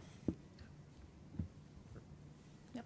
Brendan? The only comment I'd make is it's a very long budget process overall, from start in, really it starts in like November, October even. October. Yeah, right, till like April or May. So it's a really long process. I would love to not see the overall process take longer, but maybe shift some things around, particularly with the town, because, we have those really 3 steps with Board of Selectmen and Finance and Town Council. So I'd love to find a way to work with the town to make it a little bit more compressed on their end and not, extend things earlier. Yeah, well, we've done that. We've definitely done that, but they also, they could maybe meet more often and. We've tried quite a Yeah. few things, but I think the Board of Ed putting some ideas together Yeah. would be helpful. We have tried the 2 boards, but it's always boards have different perspectives, right? So Sure. Board of Finance is gonna be purely the taxation and affordability. Town Council has a different lens that they use, right? We've met earlier in October, even September in years past, to talk about sort of priorities and budget and the way the town is. So I think it makes sense. It's, the process needs to work. So if it's, needs to be adjusted, then that's what we're here to do. So we'll figure it out. No problem. Yeah. Julie? Just kind of thinking out loud here, but in the name of transparency, have we looked into or considered tools such as OpenGov, just to kind of make everything a little more transparent? And does our town treasurer have access to any of our financial books? I know HIPAA's an issue, but we can block that out. You say the town treasurer? Yeah. Yep, the town treasurer comes over and has access to everything. Of course, you're right, HIPAA is important, the special ed and other things, and, we have to redact, but he does come over to the finance department and pull files and look at things and what have you. So, yep, that, years ago, we had this conversation about that with the town, with the audit committee, with the treasurer, and put a system in place that I think continues to work well. We really haven't looked at OpenGov. We've been using Munis for years, and it's our financials, it's also our human resources, it's also our position control and other budget management components to it. So I don't know that if OpenGov works alongside it or is a separate system. I truly don't know all that much about it, because we do, we put everything up on our website, the budget and everything else. But if it's something that the board wanted us to take a look at, we certainly could learn more about it. Thank you. Erica? Yeah, I want to say I'm also supportive of looking into how we can change the budget process. I also think if there's a way to compress things on the other town body side, I would look to do that. I want to understand how we got to where we are, why we do things the way we do them. But I agree that the 2 weeks is really tight and that's a lot to absorb. And so I think this is a great conversation for us to have for next year. Great. Okay. We have agreement there. To be continued. Okay. Any public comment? Yeah, I'd like to speak if possible. Okay, sure. Come on up. I would have preferred to have this handwritten, but, so I want to go through and address what was said tonight. It's 18 days till break. Katrina, I think the problem with that is that then it'll be everyone just traveled and another wave, and then we'll say it's 4 more weeks until the next break, and then a surge, and then 5 more weeks until summer. Dr. Lutzy, the case rates, RSV and flu are rampant. I've had both in my house. Hospitalizations and death are the only relevant statistics at this point. Brendan, you said that that first graders are different than 18-year-olds. Well, then why does my 5-year-old get treated like she's capable of wearing a mask? She doesn't understand this bizarre response to COVID. Why does she do speech therapy in a mask? It's ludicrous, while every adult in this town gallivants around. Bob, you're right. Spiga is packed. We've all traveled. I mean, we've even got a board member in Florida right now. We've taken off our masks inside with other adults. We are tiptoeing around bureaucracy while our kids are growing up. This isn't school start times. This is a crisis. It's not a circus, as somebody said in the live stream comments online. My 18-month-old wasn't even here in March 2020, and in the fall, if I don't do anything, she will be wearing a mask. While we spend more time collecting data and more input, can my 5-year-old take off her mask during speech therapy, please? I know what is best for my kid. Penny, if you want an epidemiologist to weigh in, then I want the mental health professionals and the speech therapists to weigh in as well. You mentioned an overreach. You know what an overreach looks like? It's masking my 5-year-old, masking my 3-year-old. Erica, we want action items to be voted on and to become concrete because it has been pushed off for too long. This board wants to hear from more members of the community so that we can justify the compliance and the silence. Stop dragging our feet. It's literally no news to anyone that this is the elephant in the room. My daughter was 3 heading into this, and now she is 5. We have changed the trajectory of her education. The real injustice, though, because my daughter will be fine no matter what happens because I'm going to be involved. But what about the kids who depend on schools because of whatever is going on at home? We are failing those kids, and it is shameful. And don't worry, the legislators are hearing from me too. I'm going to email you all tomorrow, actually probably tonight, let's be honest, with my words from earlier. I want an off-ramp plan. If the EO gets extended, what are you going to do about it? I want to know how we're going to deal with the consequences of defying the overreach of the government. I've waited 4 hours. I'm going to finish. The Supreme Court struck down the mandate in New York. Tomorrow, masks are optional for students in New York. I would make a deal with the devil for my kids, but this isn't about me. This is for Zoe, for Teddy, and for Emmy. Let's go. Do something. And I am going to be here until you get those masks off of my kids. Thank you. Thank you.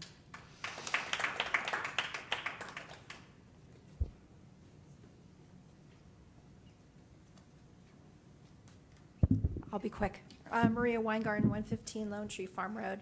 I just wanted to bring up, I know Tom O'Day had mentioned the importance of reaching out to our state representatives because it is in their hands as it is right now. However, I know that all of you have had a great deal of influence in the past as Board of Ed members, as superintendent, and that you have the ear of those people up in Hartford. It is important for all of us to band together to think about, in particular, the youngest of our learners, those who have special needs, those who have any developmental delays. They're the ones who are being the most impacted. And my kid's grown. My kid doesn't have a cold classroom in high school as a senior, but it's time. It's time to take care of and think about and advocate for those of the youngest of us who can't advocate for themselves. Thank you. Thank you.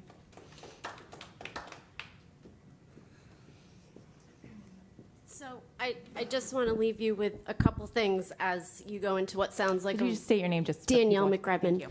as what sounds like a busy week. I saw the word compliance a lot tonight. I think as you saw tonight, parents are done complying.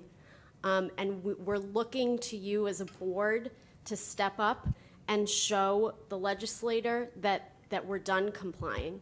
And we need to figure out a way to start fighting for our kids. We want local control of our school. That's it. That's all we're asking for. The second thing, I didn't hear any discussion tonight on the mitigation strategy of forcing kids outside to eat. Making children eat outside in below freezing temperatures is not okay. And I am demanding that when you meet next week, this is addressed. We are trusting you as a board to protect and educate our children. Please do your job.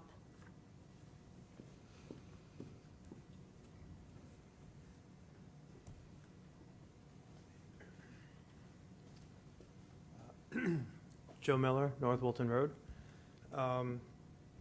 First of all, with regard to Rep. ODay's comments about the board, I respect him, but he definitely did not speak for a vast majority of the people that were in this room tonight. This was a fraction of the turnout of the amount of people in this town that feel this way. I know that there are people from at least 5 or 6 other different states that were watching this tonight. The eyeballs that's on this community, the numbers would astound you. I would just say this. I mean, there were a lot of angry parents in the room tonight, in case you didn't know. Some of the things that were said actually threw fuel on the fire. The fact that most people found out that we were actually over mandating what was required is absolutely asinine. The goal of getting to like 50%, like that's what you're excited about, and then like 2 minutes later, Dr. Letzi, you said, "I'm as excited as anyone to get back to normal." Are you? 50%? Is that like remotely normal? Anyway, my next set of comments is for Mr. Hayes. I would love to thank you for your display tonight. I'm almost certain somewhere between 85 and 90% of the time that parents were speaking in the comments, your head was down. You couldn't be bothered. You were dismissive, arrogant, or maybe just cowardice, and you couldn't look him in the eye. But, you know, I could be off by 1% or 2%. And once again, your dismissiveness of, you know. Could you please keep, I think, the comments civil, please? Oh, no, we don't need personal. No. I mean, I'm just directing what he did. I mean, people couldn't see that. They saw the people, but I'll just let them know what he did. And yeah, your dismissal of what happened here tonight and shrugging it off, if you don't want to be here, you don't want to deal with it, resign. You're on the wrong side of this. That's it.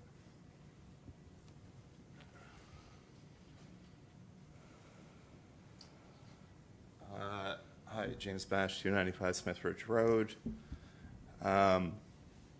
First on everything that's COVID related and mask related, I think what you're hearing out of parents tonight is that this board, to the extent that we have control, needs to operate from a sense of common sense.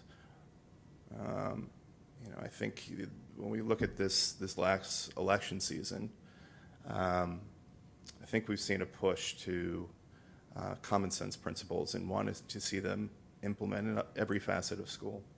So whether that's with COVID protocols and whether that makes sense, whether it's a budget that's going to be up 8.6% until we do some optical stuff in the Board of Finance, where we can trim it down to a number that's not as egregious as that, just operate out of common sense. So when we have an FTE count that's around 15% higher per student versus Darien, everyone should be digging as to why. We should be probing those numbers. That's what we'd expect out of our high school students. We should be challenging. We shouldn't suffer from groupthink. We shouldn't do this over the course of 2 weeks. All of these things, whether it's COVID protocols and figuring them out over the course of 2 years, whether it's a budget that over the course of 21 years that has grown at over 4% per student. Our enrollment is roughly flat since 2001. Our spending is up 130% over that time frame. It's not going to be this year because you've had 2 weeks, but what people want is common sense and digging and lack of the self-aggrandizing groupthink that I've seen too much on this board in years past. We need to do better. There's so many top-level questions in this budget or regarding COVID protocols that have not been addressed nearly adequately. And for this year, we can use the process as an excuse. But what you see is that many more patients out here, parents out here, that are going to get really deeply involved, and start asking the challenging questions themselves because they don't really trust this body to do that right now for them. I'm hoping with all these really good new voices, that's going to change. We'll see.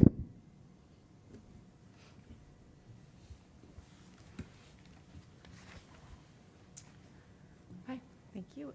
Announcements and future business.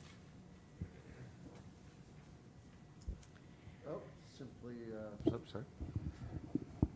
Well, you announced the community forum, so that's February 3rd. February 3rd, 7 o'clock. We believe it's going to be at the Saks Auditorium, although we'll confirm the exact location tomorrow. And looks like we'll have a meeting a week from tonight. Just a question on that. Yeah. We're gonna put that out to like the whole school and try and just publicize it so that people that wanna. We're going to help them publicize it. I mean, so the way that transpired was, when Governor Lamont was meeting and talking about sort of empowering, asking the legislature to make some decisions, Katrina actually suggested that we reach out to the 4 local legislators and offer use of our space, because we knew whether the auditorium here or over at Saks, it was a big enough venue where we could invite enough folks in and get people together. So we reached out, they agreed, and so it happened like, that way. Yeah, so I think we'll it's a help good them, idea. but I just think- it's really for them, right? So they're going to present, they're going to Okay. share the process, they're going to talk through, and it's an opportunity. Now, hopefully some or all of us can be there to hear the conversation and be, whatever. But it's really that the goal is for the 4 of them to be together, and it'll be an opportunity for them to share some information from Hartford and hear the feedback. Yeah, and I think Yep. the idea is we'll Yep. put together a little summary, be very brief. Yep. That all the PTCs and the PFA can launch in there. Yep. So we're going to help promote it, and either venue is large enough to, I think hold as many people They're who want to working come. on a graphic too that we should, Well, we'll see. yeah, they're working on a graphic, and, there'll be, I think, a fair amount of marketing, so I think everybody will know about it. And then, we'll circle back and, on the schedule for next week, as we discussed. Exactly. Yeah. Very good. Thanks. All right. Is there a motion to adjourn? Julie, second. Phil, all in favor? All right, thanks, everyone.